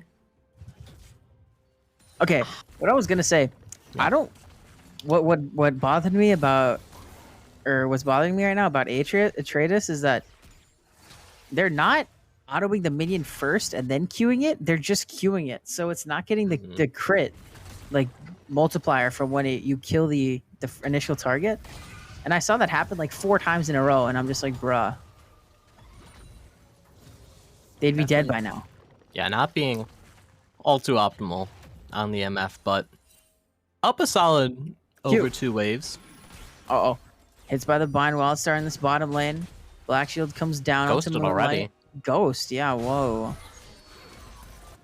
Phallic Phenom seems to be getting the better of all these trades mid, which I don't seem to think should be the case. Yeah, definitely scaling a little better. I mean, early game level 1 through 3, definitely struggling a little bit, but now warming up to it, making it happen. And Ijun needs to be careful. They are an Ornalt from death. Yeah, absolutely. And Celine Dion making their way up there. Looks like Ijun's going to get the reset off before any sort of disaster for the lane happens. But, you know, all things considered, pretty big CS lead in this bottom lane for Atreides, and about a wave in favor of Ijun in that top lane. And in the mid lane, honestly, for Rain. So CS leads all across the board, besides in jungle for Snack Bears in this game. I mean, just good on Celine Dion to be power clearing with that Nocturne, making it happen, becoming as strong as you can be, really. Even Chef. Even Chef has the CS lead. That's the so most true. I mean, yeah, Moonlight basically has 0 gold, 1 assist, and 5 farm. Uh-oh. Uh-oh. Death Realm, here we No go mana. as the flashes are out. Yeah, kills with no Oh, mana. dodge? That's the first mace. Paranoia is in mid, so it's not even for this play. Kills is just going to go down here as the mace comes through. Oh! He's going to take down Celine Dion, and Wildstar's in this 1v2 now. Gentle Crystal Arrow goes wide. Maybe it's going to hit Ijun. Oh, he does. Phallic Phenom missed the W over the wall, but Duke's back anyways. Oh, Does not Moonlight. matter. Here we go as the Soul Shackles come through. Bullet time is raining over the top. Moonlight's gonna go hold in. The Solar Flare's mistimed as Atreides now cleanses away from the dark binding from Morgana. Jamie's firing away on the Ashe, but can't find any damage to kill yet, as the kills are 3-2 in favor of Glacial, but Snack Bears has the gold lead right now at 600. Has the gold lead. I mean, Glacial still needs to find their footing a little bit. Mid and jungle still are the 2 performers so far, but Kills is having a lot worse of a time in this top lane. Yeah, Kill's definitely having a bit, a bit harder time, and that's just due to the fact that Wildstar is actually there. You know what I mean? Wildstar came up this top side a few times and helped sway the lane, and we can see you talked about the build path change from Celine Dion. The Stride Breaker just now completed here. Ludens for Phallic Phenom. Mythic items are starting to roll in. And, Snack Bear is still in that gold lead for the time being. Dragon coming up in 25. It's a mountain. Maybe Phallic going for something in this mid lane. A lot of damage coming down here. For nothing. No damage returned. Yeah, literally free damage. Uh-oh, Kills could be in trouble again. No, we're good here. Paranoia into this bottom lane. The binding lands there onto Chef. Chef is fleeing. Has to run for the hills. Flash forward from Celine. The one more tower shot is going to do it, but it is not there. As now Atreides has to run away from the soul shackles. Will live for now, but it's a 1-for-0. Kills needs to be careful. Oh, Realm of Death was very close to being back up. I thought they were in danger. But It's about still. to be up now. Oh, Moonlight. Finding Wildstar. Man, look at how low Atreides is, dude. That, wow. That was crazy. That angle. That was not the ang right there. But it worked. I guess so. End of the day it works. Celine Dion healed up from the play, but still not so quick to jump onto the dragon. Second dragon of the game. Mountain Dragon yet to be taken. Yeah, and you have to think that Glacial is going to be first to the play. I mean, they've shrunk the gold lead by about 500. Now it's just sitting at like 300. Mostly negligible. Yeah, mostly negligible here. And Celine Dion is up on the top side now, so maybe the dragon is not going to come as soon as we thought. Kills is dead. Yeah, Kills is probably just going to die here. Into the Death Realm. Not a good spot to be in. Going to get pulled back.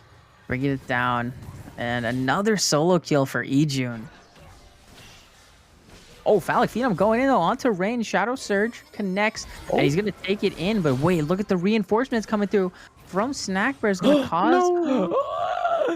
cause the flash from Phallic Phenom. And what even happened? Did Rain ignite? Rain ignited the Rain LeBlanc ignited clone? the clone. Oh my gosh, dude. But So sad. a little bit of a flip from the first play we saw.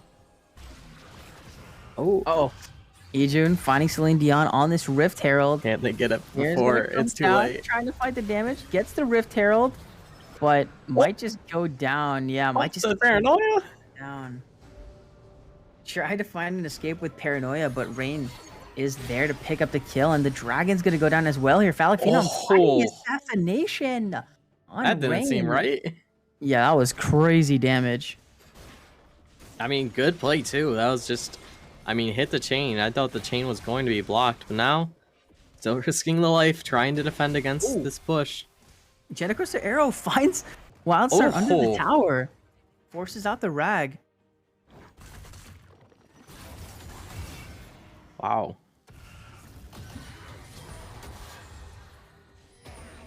But now, a little bit of a loot in the action. Probably going to be seeing this botting turret falling. Yeah, it should. Scorching. Getting in there. And you know, if you're wondering, I'm wondering. the I think the plans for Dairy Queen Blizzard is off the table, so Oh you man. can remove that from their choice of options when deciding what I should do. But, I think that was all off stream. oh well, In the case you guys people- were wondering, no Dairy Queen Blizzard. in case you guys are wondering, no DQ Blizzard tonight. Yeah, no one knows what I'm talking about. They just think I'm crazy. But that's fine. And you are. That's fine. I am. You're figuring out the truth. Yeah, true. But still not too much happening. Baron up in a minute 40. I don't think any of these teams are going to jump on it immediately. Dragon up in 3. Probably going to be seeing this mid turret fall next. I think as it stands, Snack Bears have the better hold on the game. Obviously, they're 1.9k Big B gold advantage, but they have more tools to work with. Yeah, there's definitely a lot of tools in the arsenal there as the Enchantress arrow comes on for Jamie. Man, On to Chef, but this is not the right person. Paranoia utilized as well. we've thrown 4 paranoias on to Chef.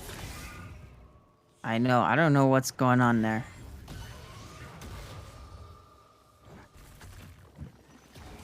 Pretty strange. Yeah. Oh my gosh, Kills needs to be careful. I think Kills it's can even just hard die to again. trade. Kills can just die again here. And this is a Sunfire Mord, so it's gonna take a long time to kill him. Well, you know, we had an Ornn today in our game go Bork. That's a little crazy. Yeah. Was this on your team? No. It was, Oh, dang it. 43 Bork damage. Okay. Big value. That ain't bad. I mean, No. and you're not getting the Uh-oh. Ooh, look at this. Whoa. Oh my gosh. Yo, Rain is hitting all the buttons. Uh-oh. Celine Dion getting chased down by Wildstar. Spell shields the first axe. Gonna send the fear as Ragnarok comes down. Phallic Phenom trying to find the damage over the top here as the chain comes through, but the CC immunity is true. HP traded back. This bowling tower is definitely under attack here. Phallic Phenom doing so... Oh, Shadow Surge wide. Phallic Phenom does so much damage. Yeah, a little crazy. And 3-0 on the LeBlanc. Has like fully Where's the completed Magi? Ludens. True, no Magi's or Dark I want Seal. to see a Dark Seal, honestly. I think it would have been a good pickup, especially in place of that Amp Tome. You're making it happen. You know I make it happen. I was talking like about LeBlanc in this game, like Oh. so then they. Uh-oh, Rain.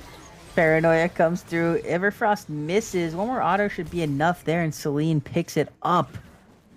Now 3, 1, and 2 on this Nocturne.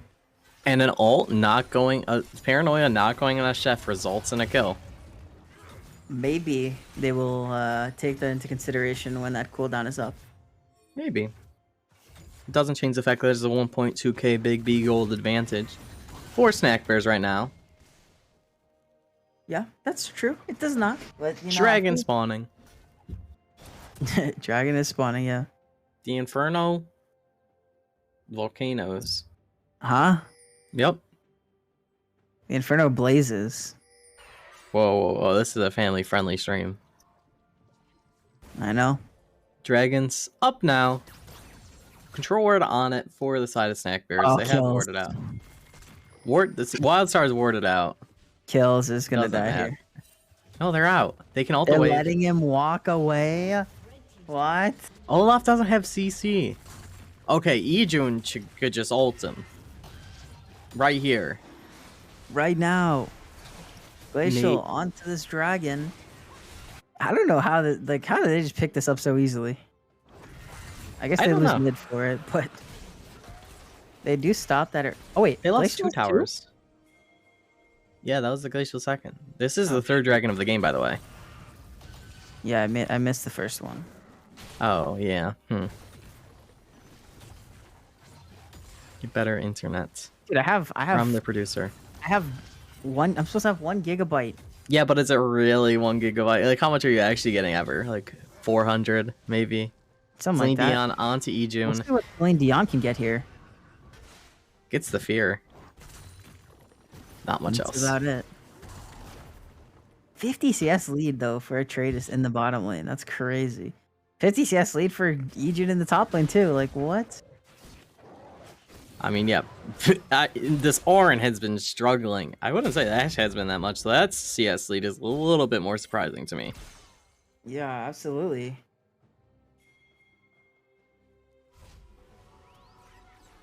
Nonetheless, little break in the action here.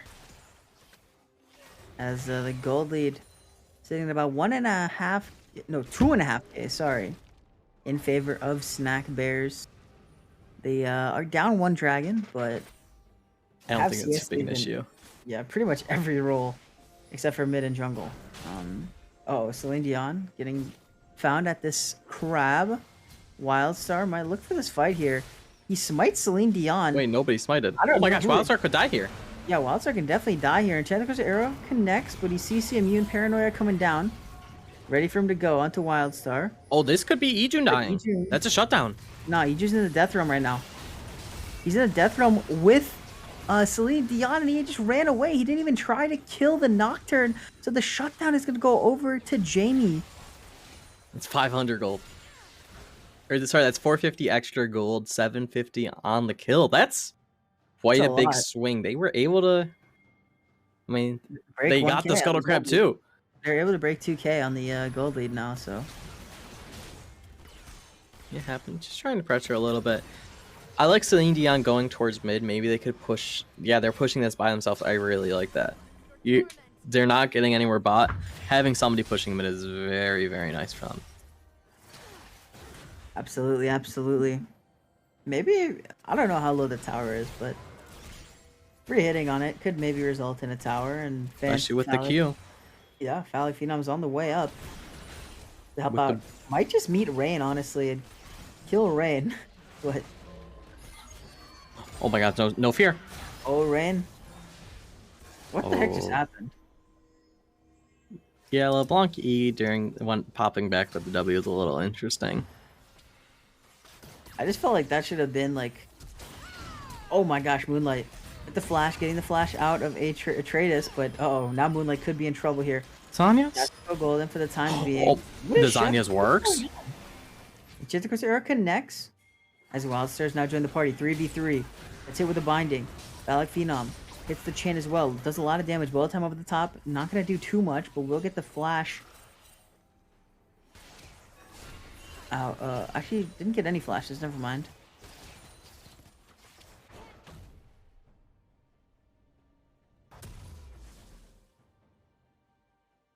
Yeah, that's about it. I mean, I was just so surprised to see Moonlight live there. Me too. I thought the Zanya spelled her death. It was like they pressed Zanya's and then like they Jedi mind controlled Atreides and Chef. Even with Wildstar on the way. Like, you do not want to kill me. You do not want to kill me. Yeah, it worked. They believed it. They were like, yes, you're right. We do not want to kill you. And respect. I mean, 1k gold lead only for Snack Bears now. Definitely closing the gap for Glacial.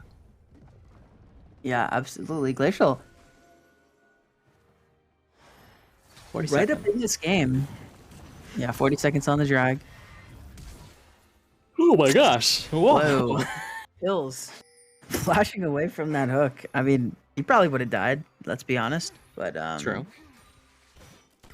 You know, when you look at this game compared to game number 1, 11 kills at 27 minutes. I think we had 11 kills at like 5 minutes in game number 1. It's slower for sure. Better match teams, perhaps. Maybe just more coordinated. Maybe both of these teams are finally starting to feel the nerds. Wildstar. Pops the ult. Ragnarok. Celine Dion could be in trouble here as a Paranoia comes down. Phallic Phenom dishing out damage on the side. We'll see if they opt to go for anything here. Looks like they won't, as Kill's going to find Ejun there. Into the Death Room we go. We know how this one is going to go. Ornhorn is called. Finds the knockup, but it really just doesn't matter. Like, Kill has no chance. I think the rest of Glacial needed to force that while Ejun didn't have the opportunity to TP. But now... Yeah, Phallic Phenom is just in and out too quick. They can't stop him. Oh, there's Ejun. Oh man, this is gonna be disastrous if Glacial stay around for this. Ejun with the TP in. They're looking for Celine. Get the flash out. Celine is dipping. But that opens up this Infernal Dragon, and Sniper's gonna even up the dragon count here. I think definitely a good stop. Put a stop to the stack. And I mean, that's what Kills gets for being a little bit too far extended. Oh, Phallic I feel like at this point, it's happened too much to where it's not just a little bit far extended anymore. Okay, yeah. Rain getting ran down by Moonlight. Phallic Phenom here. Ash arrow over the top too, just for the heck of it. Phallic Phenom goes on a rampage. Yeah, 2 items completed already, doing a lot of damage. Just a little.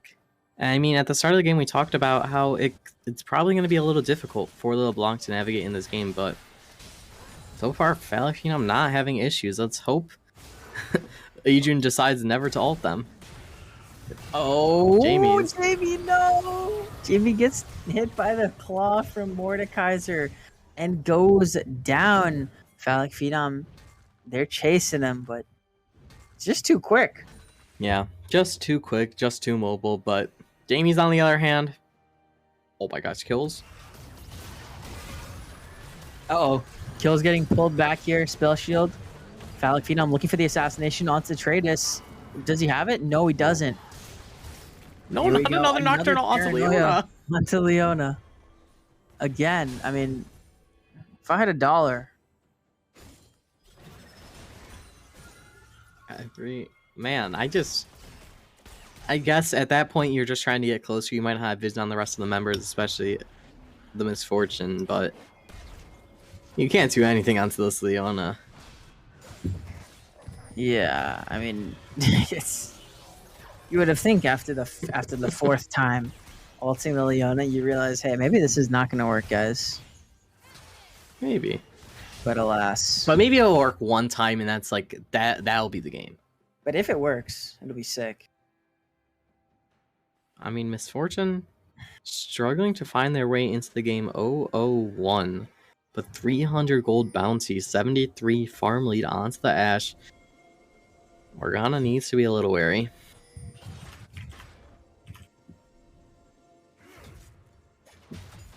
Wards and clearing wards.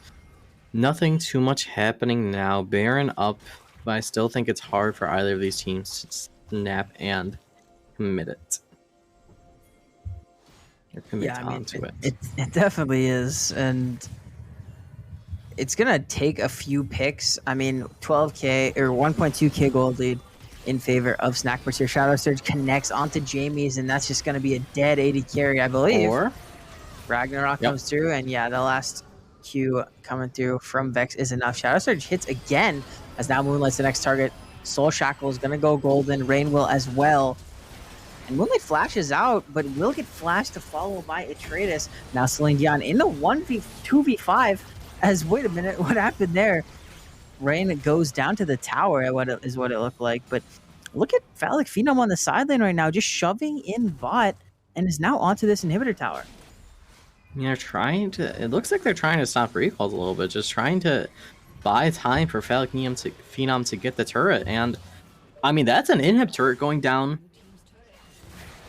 I don't want to say for free because it really wasn't, but they traded outers, and the Phallic Phenom was able to pick up the inhibitor as well.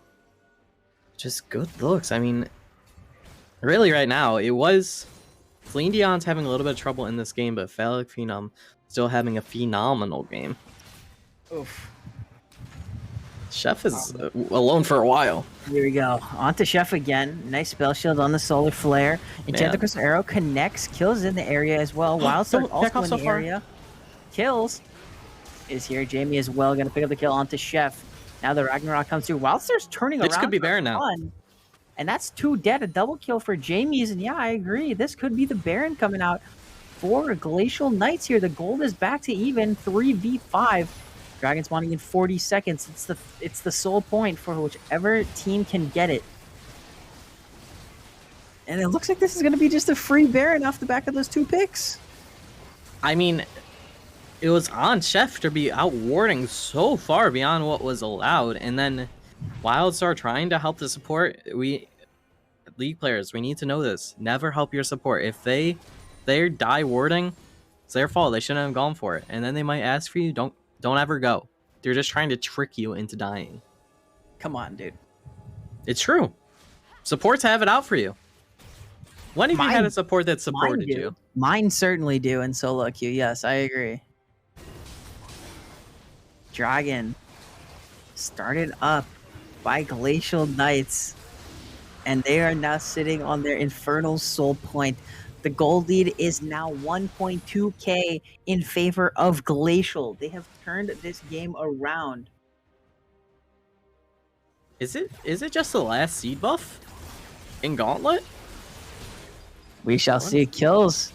Could be in trouble here. Gets hit by the Zenith Blade. Paranoia. Hopefully not on Chef again. Has the Orange Orb. Opts not use it. Paranoia to scare off. No, it works. It would have been 3v4 if they went for it. So Eugene's pushing in that top lane. Mid laners meet up in the bottom lane, and you know, I'm really interested to see what Glacial can actually do with this Baron, right? They've gotten it. They've picked up about an extra, 200 gold from taking it. Oh, Phallic Phenom looking for the kill into Rain. Gets the flash out, though, of the Vex. And you need someone else to deal with the Phallic Phenom in this side lane, because it's certainly not Rain. Rain cannot do this. Yeah, that's why it looks like Ejune's being sent down. Oh boy, here we go. Celine Dion going in. Gentleman's Arrow lands onto Chef. Celine is taken very, very low here. Moonlight is just going in. What? Check the PayPal. As now Phallic Phenom into the backline finds the one shot onto Atreides. Now has to run for the hills. The Chef is going to go down as well here. Look at this damage coming out from Rain. Wildstar chasing him down. Ornhorn called. Knock up onto 2. Ejun flashes forward, takes Jamie's into the Death Realm, as now Rain is battling it out with kills on the side. Kills, you cannot continue forward, my brother. Has the You have blast to cone run. can probably pop out. Oh no, the Did kills not is pop out dead. far enough. Their eye Kills is lies. gonna go down. Yeah, no flash unless this. Oh, the chain missed as well. Wait a minute. Phallic Phenom now. Ah! Ejun. Oh, the eyes. What? Ejun got a little little Ejun's- worked up there. Ejun went cross-eyed there. Could not figure out who to go for. And now the Rabadon's completed for Phallic Phenom. Ugh. Just so much damage building towards Azania as well, keeping that survivability up. And even though that fight was a little suspicious with the 2 executes Misfortune's Collector, still ends up net positive for Glacial Knights. Wow, this is crazy because now the Big B gold advantage is what, 2.3? Yeah, 2.3k. So they have completely turned this game around, and you saw the scaling on the Pro Comp's pregame analysis. Exactly the same. Exactly the same. Except, let's consider this a little more. We have Orin items coming through for Glacial, and we have a LeBlanc who's seemingly running the game. It doesn't take into account the proficiency of these players. And still no Dark Seal. At this point, I mean, you could sell. Okay, you could sell a Corrupting Pod and just buy a Dark Seal. Let's be honest with ourselves. Yeah, that's what I'm saying. But this game on a knife's edge right now. It has been back and forth donated by each of these teams, and 3 item spikes are coming through here. Celine Dion, Phallic Phenom. I mean, Ejun has 4 items. Jeez. And then Atreides also has 3 items on, so these team fights are going to be explosive. We are just past the 37.5-minute mark, and this is a game that's on the longer side. For sure. I feel like it's hard. I feel like a lot of games don't go this long anymore. I don't think they do either. I mean, I don't know if you guys have taken a look, but getting a little off topic, World's Crystal Ball picks have gone live, and it asks how many games, or what do you think the longest game will be? I think I put 45 to 50. I put 55 to the next bracket, or 50 to the next bracket, which is like 55. I think we'll see like one absolute banger between some lower teams. Interesting. But I feel like with the state right now of League, just games end quickly, especially at a higher level. But oh my gosh, look at this! Here we go. Oh my god, the Orin. Paranoia comes through. Orinhorn is sounded. Knock up onto 2, gets the flash out as Phallic Phenom goes in. Rain gets stunned up. Bullet time over the top, doing a lot of damage, but Kills is going to take down Rain. Now Kills in the middle of 2 will fall there. Ejun not dying. Out. Ejun needs to die. Will go golden for the time being. Jamie's just dealing the damage with the Kraken Slayer, and it is enough. Chef, the last member standing for Snack Bears, and Chef is gonna fall as well here. Glacial Knights get a 5-for-1 ace, and they're pinging mid. They're pinging mid. I think it'll be smart to send Celine to... Yep, Celine's going to the Dragon. They can push mid. They can maybe get an inhibitor. Only 26 seconds left on these carries, so we'll not be able to end the game, but we'll be able to secure the Infernal Soul. Infernal Soul, and the gold lead increases to 5k, 6k now with that tower going down. Increase that with the gold that comes with the stats from Infernal Soul here. Middle lane inhibitor the tower has fallen. 2 open inhibs now. Oh my god, this LeBlanc is going to do so much damage. Yeah, he is. The Phallic Phenom is so strong right now. It has enough to complete the Zanyas when they get back home. But just, man, this LeBlanc has been such a good performance. But I mean, in that last fight, the star was Jamie. Able to deal so much damage and stay completely untouched the whole time. The Wormfall and Sacrifice completed. The Bork, the single target damage is just insane. Able to actually be the one to shred through Ejun. We talked about how who's gonna deal with this Ejun, especially going Sunfire, being so tanky.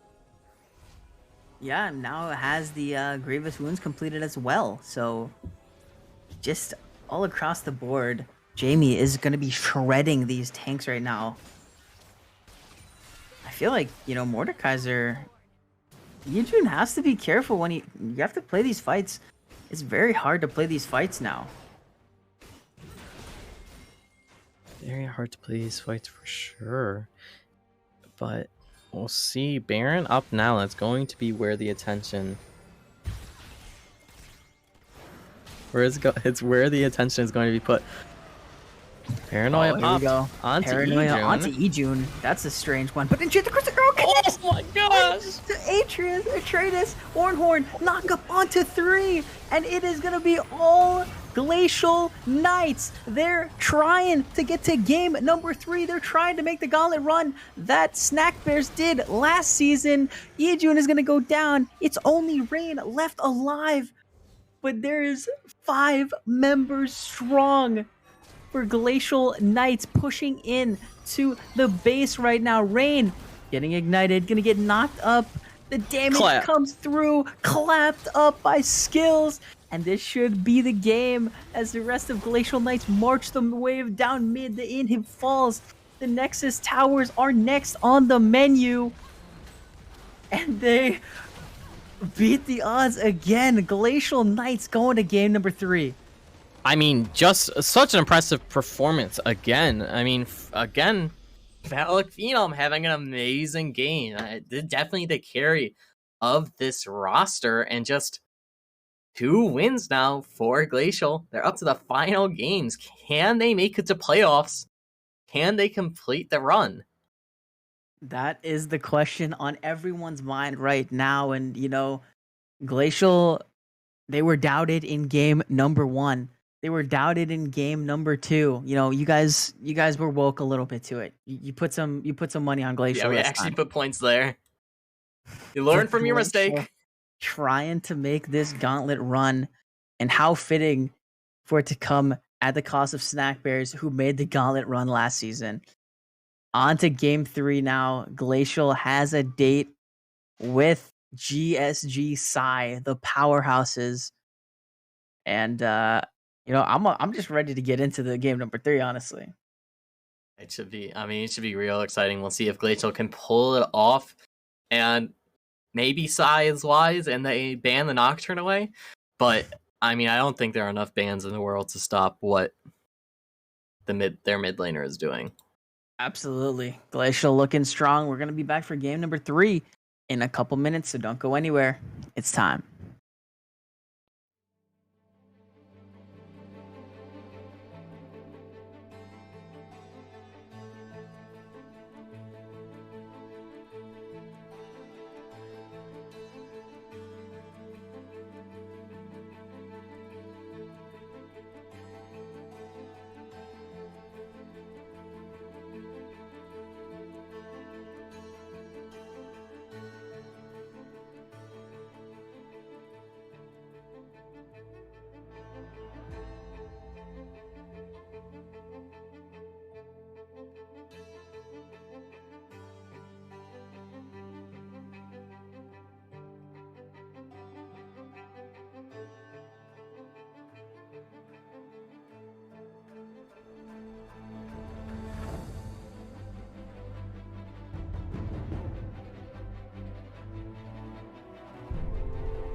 What's going on, everybody? We have made it to the final game of the Gauntlet as Glacial trying to make the ultimate bracket run. Finally facing off against GSG Psy, and the bans are coming through here. But LeBlanc. Oh yeah, you're right. But we did learn that Celine was, I believe, is 3 games off of 20 games. 20 games in the past, 7 days. So Glacial is going to lose 1 ban in the first rotation, 1 ban in the second rotation. And yeah, other than that, the bans are coming through here. LeBlanc, Kindred, Nocturne taken off the table by Goon Squad, and Caitlyn and Fiora are the only 2 for Glacial in this first rotation. And now we... Okay, yeah, so 3 short of the required 10 in the last 21. Makes sense. But now 3 bans already. Lysandra being the ban that's left open from before, or from last game at least, for the side of Glacial, so they could opt to snap that right back up. But, I mean, back 3 games in a row of going against Misfortune for Glacial. Yeah, well, there you go. I mean, obviously they're 2-0 against against Misfortune right now. Why not make it 3-0? As long as history repeats itself, Glacial is happy to give away this Misfortune pick, but on the other side, you know, Amumu is being hovered, and this is a really good pick with the Misfortune. And we have not seen Moonlight on a champion like Amumu at all this series.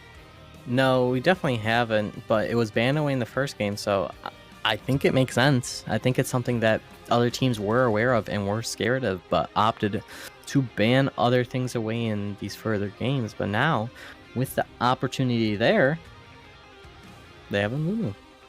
We'll see what the second pick is here for Glacial. Oh, Lysandra. Yep. Makes a lot of sense. Right? I mean, maybe... it should by all means be Lysandra. I think they could have let that drop to 3, though. Right?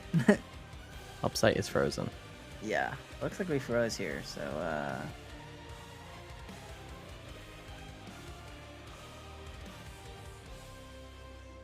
Uh-oh. we're gonna see what's gonna happen here as we try to fix these technical difficulties, but that is a Lysandra locked in. Oh, okay. Oh, are we back? Okay, we just had a little bit of a pause. They just really wanted to be sure they wanted Lysandra. They got like 30 extra seconds. They were just like, man, do you guys want Lysandra? Are you really sure you want Lysandra? Are you sure? I mean, that's what Lysandra gets for being a Glacial, freezing the whole draft. I guess so, and we'll see if they opt to pick another Glacial for even more freezing action. Well, it's still frozen there and it's not letting them Okay, pick. well, yeah, never mind. They can't pick. So, it looks like we're gonna get a draft reset, I believe. Oh, I like the wipe back to our faces. I got... Bro. What? No, what did I do, squad fam? What are you talking about? It just the screen wiped back to our faces, and I was already at faces, but it just got rid of the draft. But this guy, it's a producer diff, honestly. It is a producer diff. I mean, just when you have a producer at the skill of a capital M, lowercase x, capital L, you know, good things happen. Good things happen for you, and that is all we can ask for here. You forgot the 2 lines though, like line, M, tunnel, L, line. I mean, man, this is so... I'm completely lost. I'm not gonna lie to you. I'm not even gonna pretend like I know what's happening. Okay, we're going. Yeah, a lowercase I. Oh wow, our producer actually stepping up their game this time, auto disabling the pick. Nice. He can't work. What the heck? Except I don't think they removed the second phase ban. Yeah, that's true. We're just All right, we're gonna try this again. You know what they say? And the crazy part is it shouldn't be delayed. Like we should be able to get like right into it because they were already drafting. Yeah, I mean, can't they just ban like some random champ though? Like No, they should. Well, they should ban the same. Just like actually no. I mean, but No, they know but- what they're gonna ban. but I mean like for the second rotation ban. Yeah, but you'd have to clear with the other team. Like, hey, you're not gonna pick this right. It's just Yeah, dude, just ban Teemo or something. But our producer's doing half the work anyways. They got rid of one ban, but couldn't click the extra button to get rid of the other. Respect. Respect. Hey, look at this. We're flying. We are flying. I mean, they already knew this was happening, right? And so it should be the same 3 bans. I mean, we steady picks. flying. We're looking like the Wright brothers. How we flying right now? What are their names? What are their first names? Who cares? I do. Do you know their names? You call them the Wright brothers. What are their names? Weird. Does somebody that? Okay, you got one. There you go. Squad fan Deluxe got both of them. Nah, that's crazy that you actually know that though. Oh, Syndra. Syndra into Lissandra is an interesting matchup. Update's not out yet. Syndra hasn't been reworked. Has she? I don't think so. No. Yeah, I don't know. I feel like this is not a good matchup for Syndra, but maybe Excel thinks otherwise. I mean, you know, Excel did put his money on Glacial in Game 1 and then lost it all because he didn't put his money on Glacial in Game 2. So, it does not come through. Thank you. That's what I thought. But, Swear? yeah, the Syndra rework has not come through. Okay. I don't even think the Syndra rework saves the matchup. I think Lissandra should be able to take it up, though. I mean, but how crazy is Ornn going through all 3 games for kills? I mean, it was almost Nocturne going 3 games, but they have a Mumu now. Maybe jungle, maybe support, but either way it goes, a lot of CC coming out, right? Like No, that actually is. not. I mean, this game looks like a Jinx paradise, to be honest with you. And you just get more ulted. Well, why are you ever in range for Mortal ulti? What? Because we misclick. Come on, it happens. I mean, I know you miss. Yeah, like when you misclick, we're not looking at our monitors and we run it down in our games. Like apparently that happens. I've heard that happen. Maybe once or twice. I've heard that It'll happen stick. by specific D Hunt for Value today in their games. Oh, yes. Yes, of course. That guy's a griefer though, we know that. Well, what can you do? Yeah, I mean, everything is possible. Yeah, that's true. And That's everything is awesome. Everything is cool when you're part of a team. Can we mute him, please? Can we mute him, please? Well, Is that was so good. possible? That was so good. It's not good. It's really not good. I promise. Lux the last ban. Wait, what? Surprising. I Huh? don't think I needed a Lux ban. Mid is picked and support is picked, guys. What do we get? Well, it could be jungle. No, Celine it's Dion not. could- Celine Dion could be rocking it. Watch, this is gonna be like a blitzcrank. Yeah, you feel really silly right now, don't you? You silly Billy. What? We're Look really at this big. guy. We're really taking, dude. We're really taking R5 80 carry. What? Yeah, because we don't know what their AD carry is. Misfortune could be flexed. What? No way. Like what? You're not gonna pick Lulu with Misfortune either. What is happening? Oh, Mordekaiser's What is just, happening? Maokai's disgusting. Ugh. Yucky. B5 80 carry, dude. Let's go. Or R5 80 carry. Man, R580 carries. I want to see something this is like hypey. a- Like give me a carrier. It's like a vein. Like a vein. Kog'Maw would be pretty good, I think. I mean, you could just go insane this game. Like, I mean, all you have to do is dodge Syndra stun, and you could TH4 would go 1v5. insane this game. TH4 Yeah, would go insane. TH4 would this game. try. A Twitch, that's pretty hyphy. I mean, that's not R5. I mean, if you want to pick Twitch, you gotta like R5 It's it. But not also, R5. I don't think it's the team you're choosing or the ADC you're choosing to cut through this team. That is a beefy GSG roster. Yeah, so Kog'Maw would be like next level. Goated. I mean, Kog'Maw Kog'Maw would be like Insane this game. I know. I'm not Yeah. disagreeing. Kagma. Listen. I'm listening. Let me hop in. Okay, let me hop in. Play the Kog'Maw. Yeah, I'll hop on in the other team. Play Misfortune. Make sure you don't leave lane without 10 deaths. I mean, I'd slaughter you. That's the last time we played up. This really does kind of set the stage for our winners versus production game that's going to be happening. That should be after the hype, guys. playoffs I'm excited for you guys to hear what we've been cooking up for about that. I know it's gonna be really fun. You guys make sure if you want to see something like that though, make sure that you spam the production leads for that so that they can make it happen. So that Or they just- can make it happen. Disclaimer: do not spam the production leads. Carry on.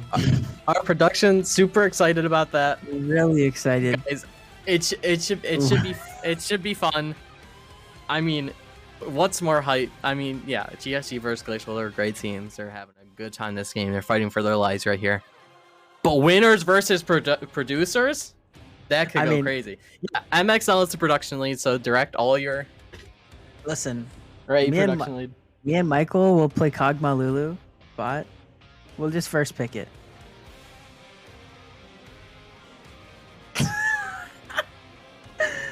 Let's check out the Pro Comps pregame analysis, pregame draft analysis. You know what is Glacial going in the late game, and I mean makes a lot of sense.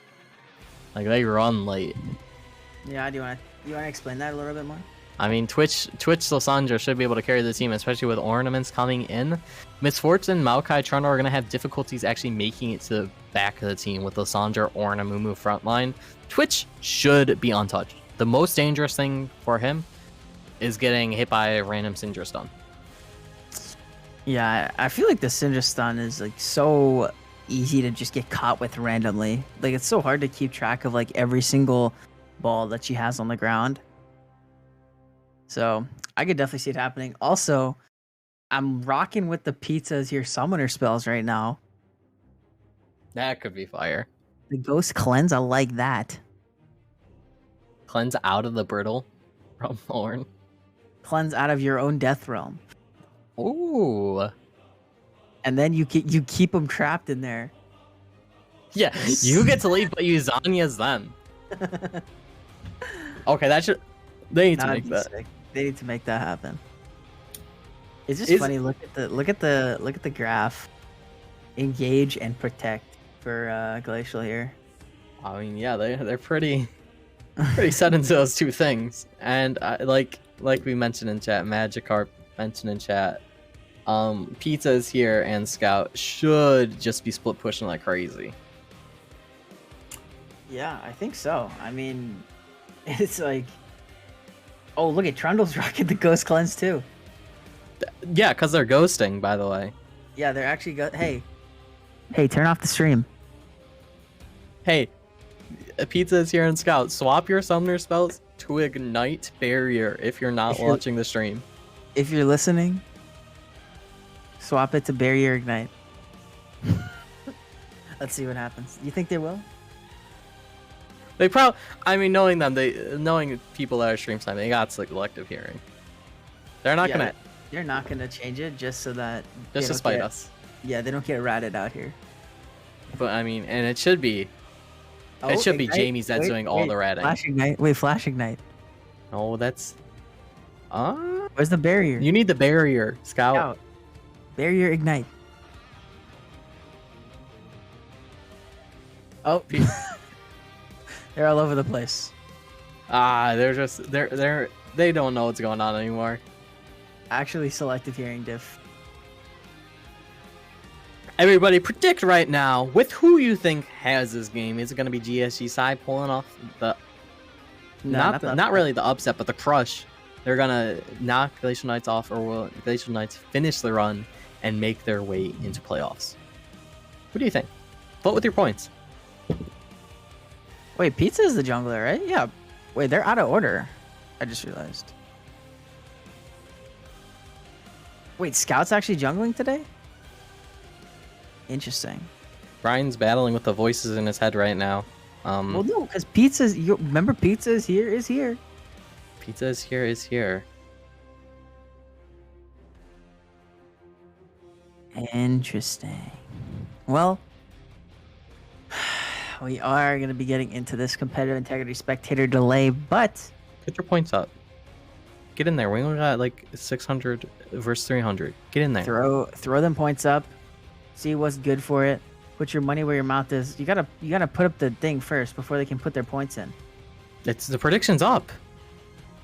No, it isn't. It's who was the last team in playoffs? Wait, Goon what? Squad, PSI, or Glacial?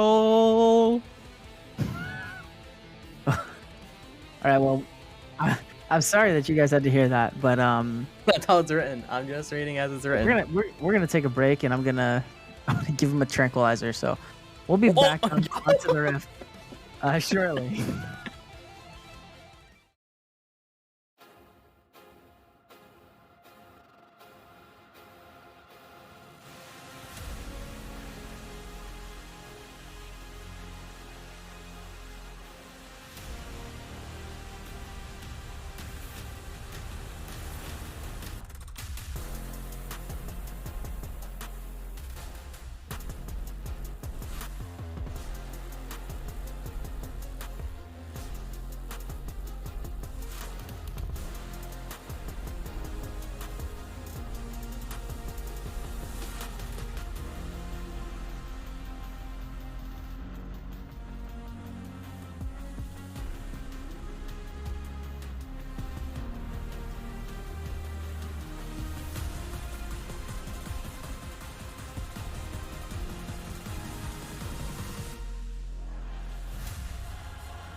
And we are back onto the Rift for the final Gauntlet game between Goon Squad Gaming Psy and the Glacial Knights. Glacial trying to make the Gauntlet run. Michael's still getting over the side effects. Kills alone. And we are getting some early action here. Just Goon Squad showing that they're not afraid to walk in, get vision, and looks like they're ready. I mean, both sides of the jungle warded out here by Goon Squad. Sides of the jungle warded out. Kills in the area. Goon Squad trying to get all the information they can. Mumu, it's gonna be playing a lot differently than the Nocturne. Celine had 2 games of it, 2 games of the Nocturne tonight already, but now having the access to the Q from probably level 3, right? Probably E or W, then the other, and then Q. Yeah, probably. It seems like the best way to clear the jungle camps the most efficiently, at least. And you don't- WQ. Yeah, and no need to wait until 6. Can just make it happen before. Gonna be spotted out right away, going to the Raptor zone the whole time while they're there. Yeah, now I'm interested to see where Celine actually opts to go here. Maybe like an early gank action coming out, maybe some sort of cheese. You can't really invade the trundle, otherwise you're gonna lose pretty hard. But I mean, yeah, it feels like every single camp is warded out. Ooh. Kills back up against a Mordekaiser. Hopefully a little bit better performance this game. Not going to be getting solo killed too much. You have the practice against it now, as this bot lane is only going to get rougher for the Twitch. Yeah, but you have to imagine, or you have to also notice that Scout is clearing up towards this top lane, so GSG is most definitely trying to make kills feel the pain in this game. Oh, Valak Phenom going in onto Excel. Excel does not find the stun, but just traded back and forth here. Kills, getting the clap down. Not level 3 yet, though. Crucially, just hit it now. So Kills enjoying the matchup so far. Celine Dion on the way. Here we go. This looks pretty good bot lane here for Glacial Knights as Jamie's turn coming in. A lot of damage off the nerf snuggle, but the flash forward, one more auto plus the E should be enough. Where's the E from Twitch? It's not there, but the damage is enough. And first blood goes over to Jamie. Valak Phenom needs to flash away. Pizza getting shoved in, but I mean, this Twitch, being able to get that early gank from Celine Dion, you're not the Nocturne anymore, no more waiting for 6. Getting the early kills, getting the early pressure, getting your Twitch ahead, blowing both of Misfortune sums. That is not where you want to be if you're a Nerf Snugglebutt. Yeah, that is absolutely huge here. And, especially against one of the best, at least most tenured bottom lanes in the league here. Uh-oh, Moonlight trying to get this wave to crash, but it's just going to go down and donate a kill over. That's not great. Trying to make it crash, but now it doesn't crash and you give away a kill to the Misfortune. Definitely the worst spot that could have come from that. Definitely not the best at all. And, bot lane Crab's going to go over. And either way, Snugglebutt did go down, did lose out. Actually, didn't even lose out on minions because the wave never crashed. So I think all in all, still pretty okay situation for Goon Squad in this bottom lane. Okay, situation. Definitely got back from that first blood. But still, 500 gold advantage even towards Goon Squad just by the virtue of farm, especially in top, in all 3 lanes early. Yeah, and I feel like that's kind of to be expected just with the scaling that comes from Goon Squad's comp, right? I mean, for sure. Sorry, with Glacial's comp. Oh yeah. With the scaling from Glacial, it makes sense that they fall behind early. So getting any kind of advantage, I mean, the kill on Twitch was very helpful. But still, you're going to have that trough where you're gonna have to be wary for most of the game. Yeah, and the big saying for when you're playing against a scaling team is, okay, as long as we don't get too far behind early, our scaling can take over, and that's going to be the big goal here in this game for Glacial, is to just kind of stay competitive in this game. And now the Scout looking for an invade. Valak Phenom closer on the move. This is a really good here, yeah. And Falcon on his Jimmy. first. Scout has to be careful. Chubby has to flash away. And we are scrapping in the bottom lane here. Just Chubby got 2 flashes. Moonlight knocked Chubby away, or knocked Jamie away with the blast cone. Not able to follow up, but Oh, Death Realm. Kills getting taken in. Has to flash away. We'll see what Pizza can do here. Brings down the mace. Kills taken pretty low. Headbutts in. Misses the knockup. One more Q should be enough to take him down. Oh, but the clap! Oh, trade! 1 for 1 in the top lane. the fact that that was turning turning around. Yeah, the fact that I was turning into a trade is huge for kills. Yeah, absolutely. And now Goonsquad's starting up this dragon. This is hard to believe that this is actually allowed here. Valley Phenom's level Here we go. 6. Teams are coming in. Stun comes through on to Celine Dion, but Scout is left alone on the dragon. Scout is 1 HP. Scout's going to go down. A double kill for Jamie. The Lysandra clones are chasing. Doesn't find the slow onto Chubby. But 2 for 0, and the dragon go over to Glacial. And it's feeling ice cold in here. I mean, such a good start from this late game scaling team, making it happen in the early game. Jamie getting so fed in this Amumu, making it happen. Actually did nothing in that last play, didn't even an assist. No flash. One more. Jamie Goodbye. has the E this time. Oh my gosh. Jamie 4-0 on this Twitch right now.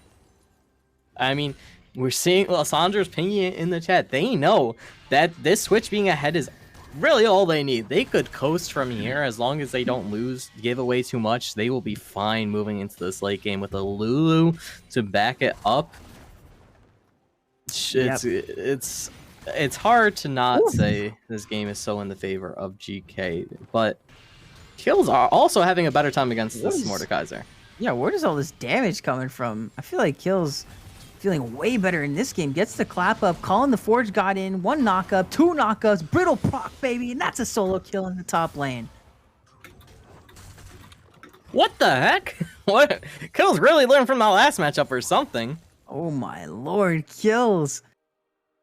Back with a vengeance after getting, to be fair, getting wrecked in the top matchup in game number 2. Comes back, finding solo kills.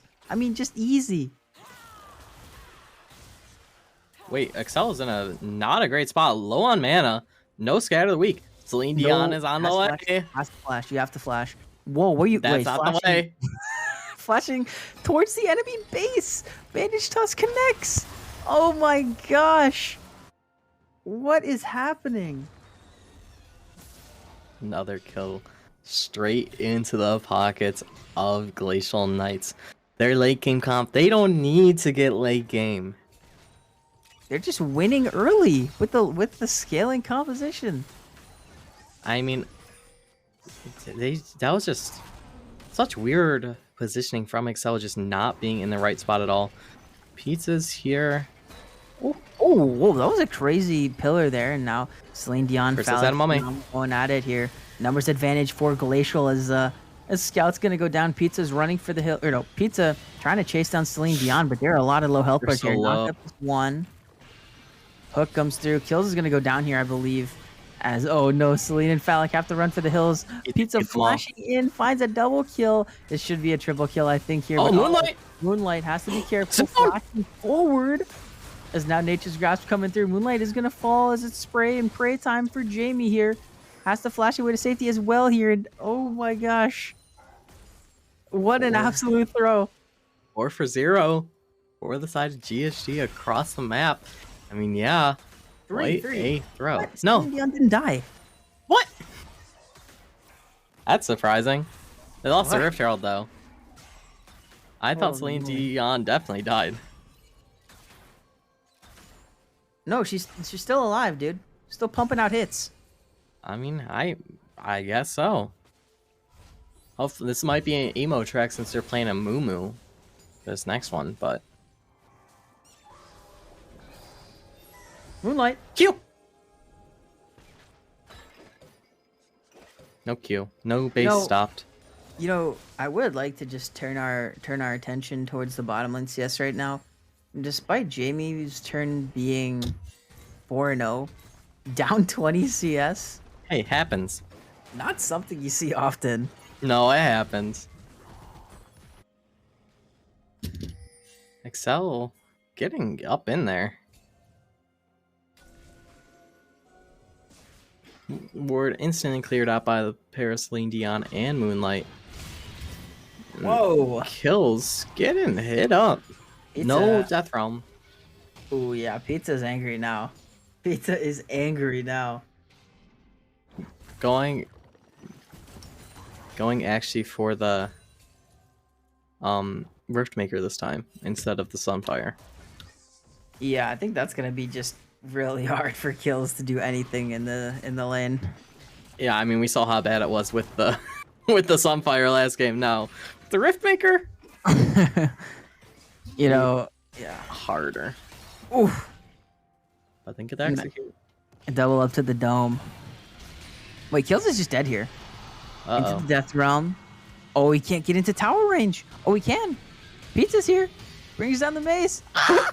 No, Kills. not another one like Laughing. this. One more. Oh my god, the level up. 1 HP. Pizza leveled up there, right? Or did I make that up? They healed something, HP from something.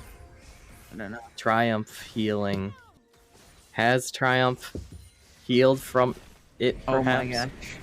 But now, drop Phallic. to Rift Herald. Hello. Phallic. Takes a Hello. quick go. Big shutdown going over there. 600 for the Phenom in the mid lane. Getting this Lissandra just a bit farther ahead. 3 plates went over to Pizza though. So Pizza does have quite the wallet right now. Up almost 1,000 on kills. Dragon up now. Scout down here. Excel in the area. Oh, bit wide. Phallic Phenom going in, getting the flash out of Excel. I don't think Excel knew Phallic didn't have ult. No, it definitely did not. But second dragon of the game spawning, Celine going in. Oh my gosh. Curse of Sadman is going to find 2. Look at Excel on the side. Bullet time doing a lot of damage, but Celine is just dying here, but it's 1 for 1 so far. Excel kiting out the rest of the team. Just 1 for 1. Support for jungler. But this is in favor of Goon Squad here as they still have their jungler for the smite. Oh, but wait a minute. Wait, Phallic doesn't have going ult. in. What? What? Phallic didn't have ult and still went to try to make a hero play, but ends up falling to the Unleashed Power. I knew the name. Wow. Yeah, that was just a bit premature there. And I feel like we've seen that from Phallic multiple times this game. Exactly. I mean, not this, not this game, but this Day, entire this stream. night. Yeah, day. But now, we're seeing some resets. Still no take on the dragon. Amumu back onto the map. The topside path and down. Don't think these Krugs have been touched once. Let's check. Oh, I can't check actually. Oh, I can check. Vision. Wait. I'm confused. Okay.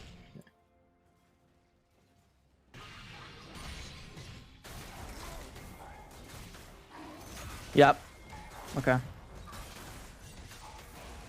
Dragon taken by the blue team. Phallic Phenom Got in the stung middle. up. Oh, here we go. Phallic Phenom in the middle of the rest of the team. Jamie is just That's melee all. range. What is happening? He's spraying and he's praying right now. His Excel is gonna fall. Scout is gonna fall. Oh. 3 down for Goon Squad.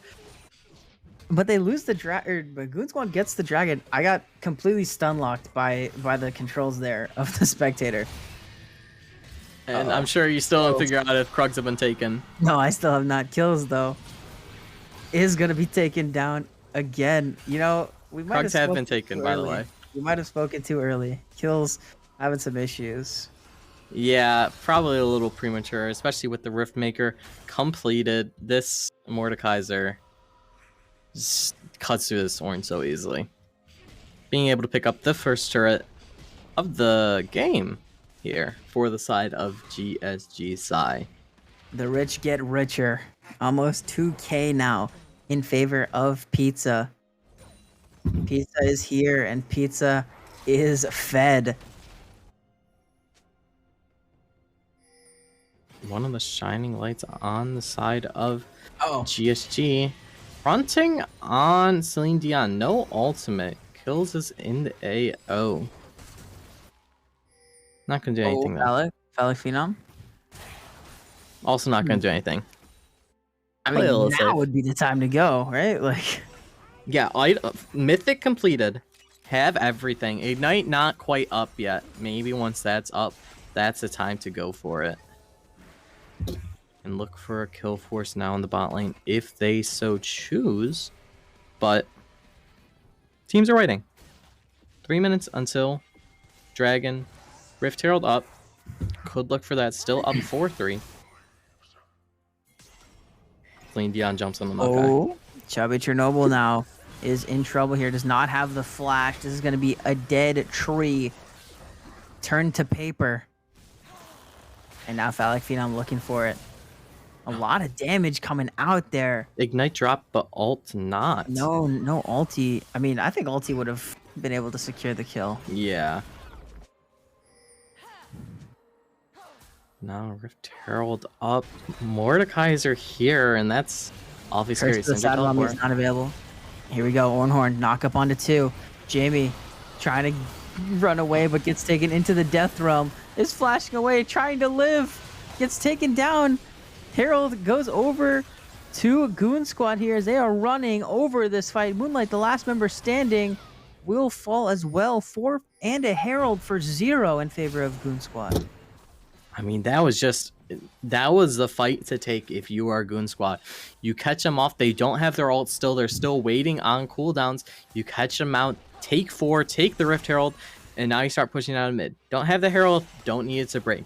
Be able to take this mid turret. Trade it for the bot turret probably. Even with Pizza's teleport. I think Phallic Phenom still gets it. Eventually. Maybe the minions. Here we go. Phallic Phenom using that Frozen Tomb. Last cone. Last cone. Dodges out of the hook. Has the claw. Yeah, should be good. Tower for tower, but gold advantage in the favor of GSG now. Blue buff stolen away by Excel. Twitch shut down as well, straight into the Mordekaiser's pocket. This is a 2 full item Mordekaiser. Oh my gosh.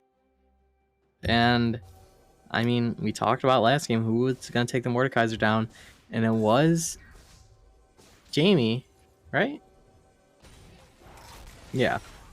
Jamie took the Mord down, but Yes. Twitch might struggle a little bit in this game. I mean, it has to be an LDR for Twitch this game. It has to be an LDR. Yeah. Or a Bork. What? I mean, where's Bork the would Bork? be is nice. my question. Like, I think I just expected Runan's- the Bork to be there already. Runan's makes sense with 3 melee, I feel. But Dragon spawning in 30 seconds. But it's gotta be Bork Rush in this game. I feel it has to be Bork Rush. 3 tanks? I don't disagree. Do not disagree at all. Jamie needs to be careful. No flash, no cleanse, no anything. 1 CC will spell their doom. Goon Squad in position around the dragon. Has the And vision. Yep. It is the Infernal. Oh! Kills headbanging a little bit.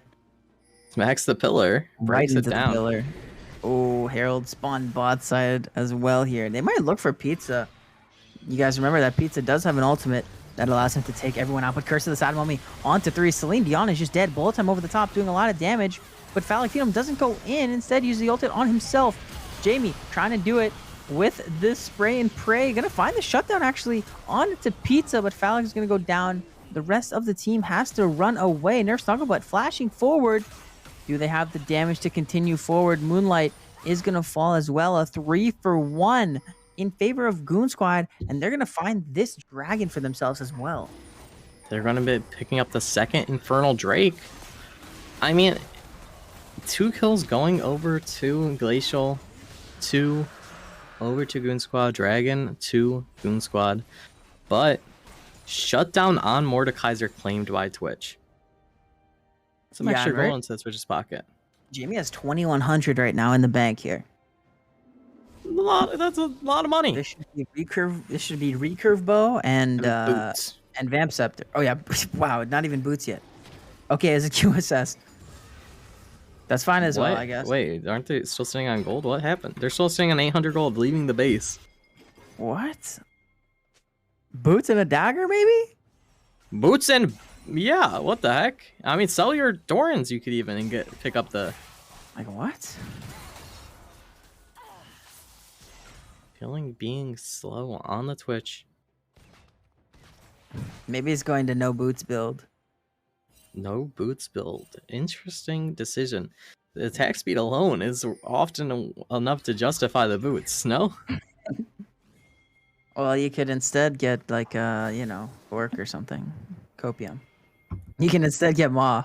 I mean QSS. I don't think it had to be an instead right here. Regardless, Baron up, Dragon not close. Lanes being shoved in by the Mordekaiser, by the Syndra, by the Misfortune. Time being bought. But Glacial not too upset with time being bought. They are okay with waiting. Excel. Alakina going for the kill, using the glacial augment here. Unleash power. Do they have enough damage? Oh, the final Q is enough. Alec Phenom goes down. In a fight that they engaged on. Thought with one more Q they would have been able to take the kill, but Syndra Q up just that bit faster. Able to take down Phallic Phenom. And now, as we progress, still 3 minutes till Dragon. Baron up, but I don't think Goon Squad will want to take this immediately. I mean, they definitely could. Well, I think it'll be a little hard. But Trundle and Mordekaiser could definitely make it work.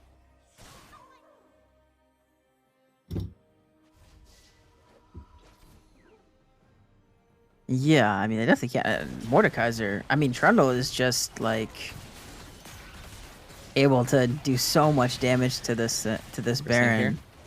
Yeah, But I mean, look at it. Feels like Glacial no. They're on the way. Here we go. Kills. Here we go. Curse of the Side Mummy's available. Okay. Nature's Grasp coming in. Bullet time over the top. Onto kills. Celine Dion going in. Curse of the Side Mummy onto 4. Spray and pray. This is absolutely perfect for Glacial right now as Excel TP's in 5 for 0. And they take the Baron. Stolen away. Glacial Knights resurge in this game. I mean, they didn't even have vision of it. They were checking, and they turn off the Baron, 2k left, and get absolutely wombo comboed by Celine Dion, by kills, by Phallic Phenom, and all while Jamie's opening up on them, and it's just disaster. Absolutely disastrous for Goon Squad Gaming off of that play.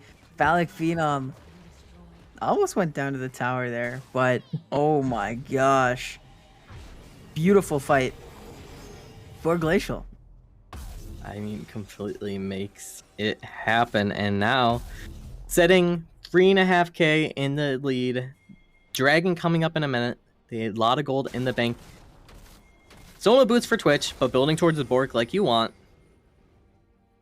Thank goodness. One of these days, they will get boots. Guys, please buy boots on 80 carry. It's really good. It's so gold. Really... The Berserker Greaves are literally the best boots. The amount of attack speed is insane. It's really good, guys. But, I mean, I guess it doesn't... Oh! What? Boots! Purchased! Oh, yes! Dorn's Blade sold to buy full boots. That's crazy. It's so worth. And now... That's crazy. Kills in a little bit of a sticky situation. Has flash. Has flash. Go use it. Nice. Got Maokai Q'd out of the hole. Nice. But has the Force of Nature now, so able to survive just a little bit better. Still not great, but against the Mordekaiser, helps them survive. Yeah, helps them survive indeed, and I'm really interested to see what we get from Jamie in this next fight. But Kills seems to be in trouble here. Gonna get the A little knockup. bit. Oh, the Forge God in the Death Realm. Good night. As yeah, I bet you the damage is gonna be huge from Jamie in this next team fight. Oh, Moonlight. Ooh, having to flash and use the Wild Growth on themselves here.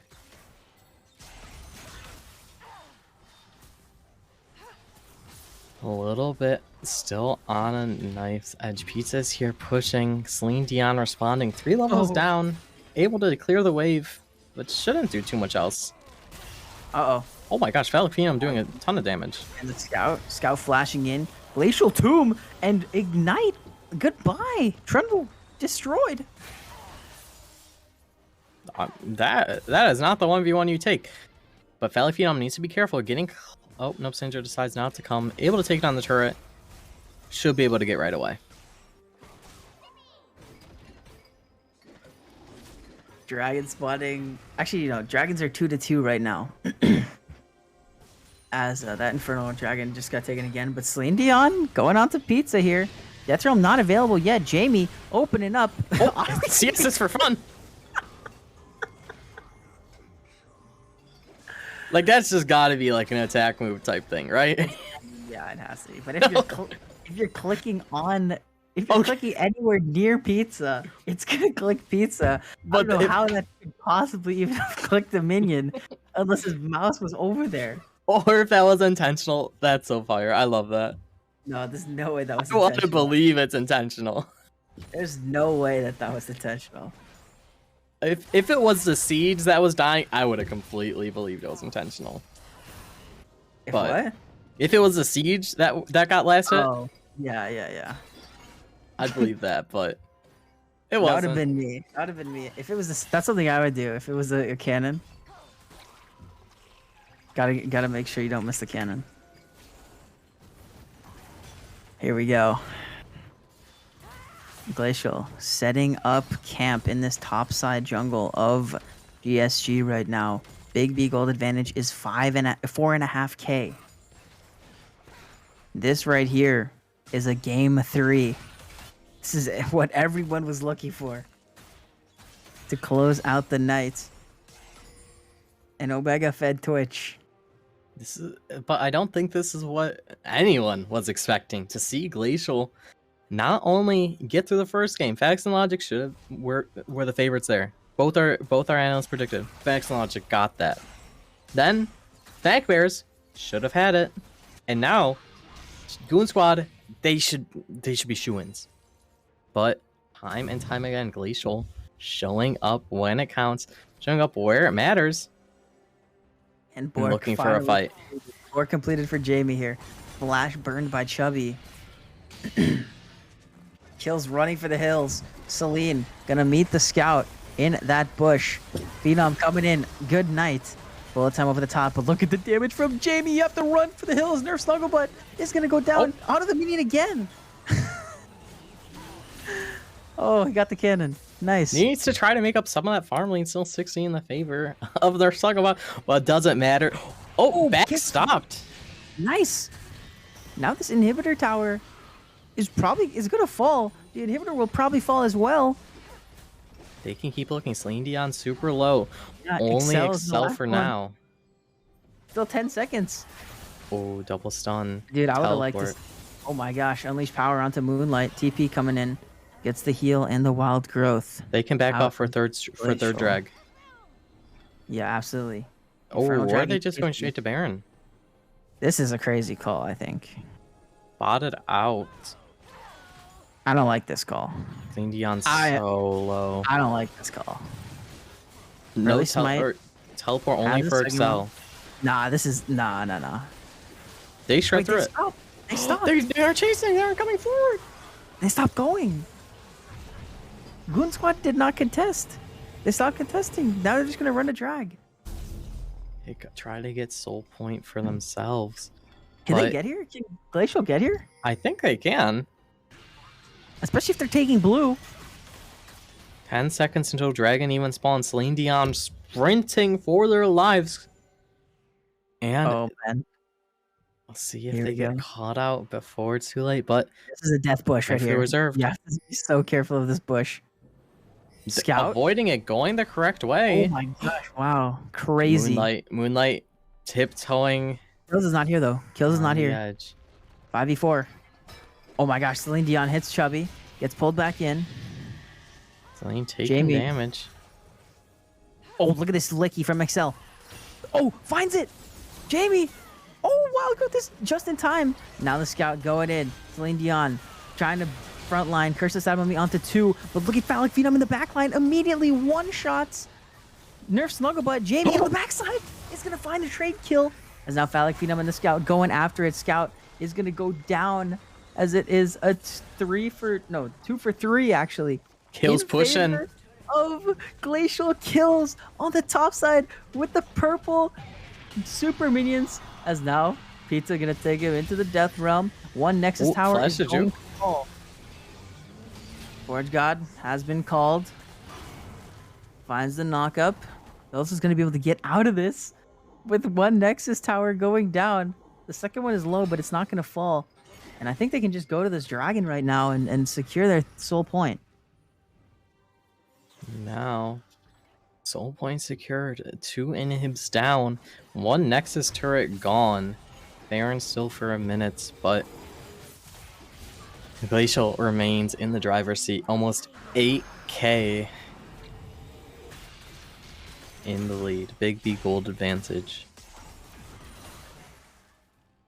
Oh my gosh, what a game here right now. I mean, who would have thought that we would be in this moment?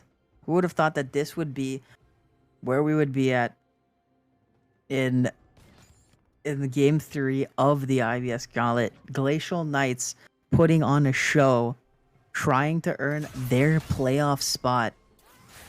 And they're looking good. Looking good indeed. Trying to play smart. They know they need to. Horn items able to be had for the whole team. Moonlight just needs to take a stop by kills. Pick up the item. Jamie got the Wormfall and Sacrifice. Oh! Pizza juked around. Phallic Phenom looking. Has flash, has ult. Jamie.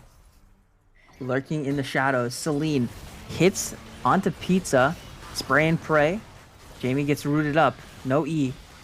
Chubby on the front line. Gets knocked up. Should go down here as a big stun comes through. Phallic Phenom just one-shot.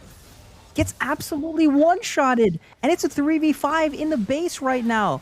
And Celine Dion wants more. Scout is here. Jamie gets pulled back. Bullet time. Not going to do too much damage. But the Scout trying to clear the way is going to get hit with another bandage toss and will go down. Pizza in the death realm. While Phallic goes golden. The Nexus is under siege. The Nexus will fall. And Glacial Knights completes the gauntlet run.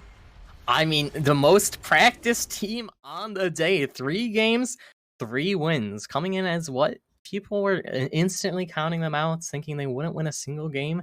Wins all 3. Back to back to back. Impressive performance. And in the first games, where it was all Phallic Phenom and Celine Dion, now Jamie had their time to shine.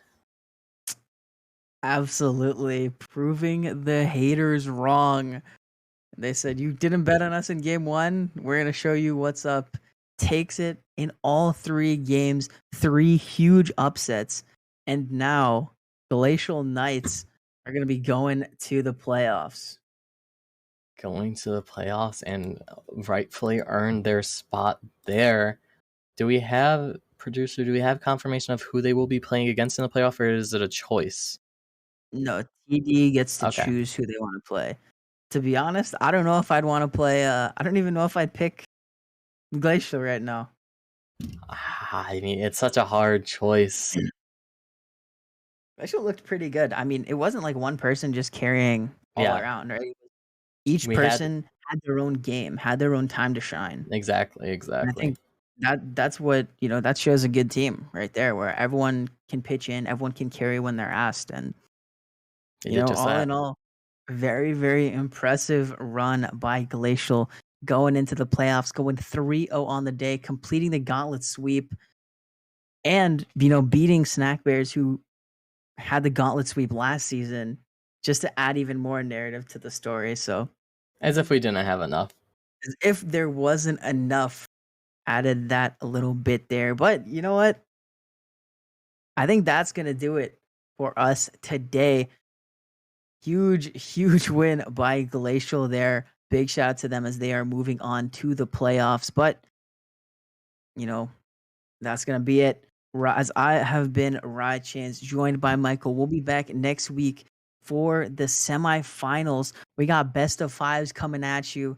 You know it's going to be fire. So have a good week, and we'll see you guys then.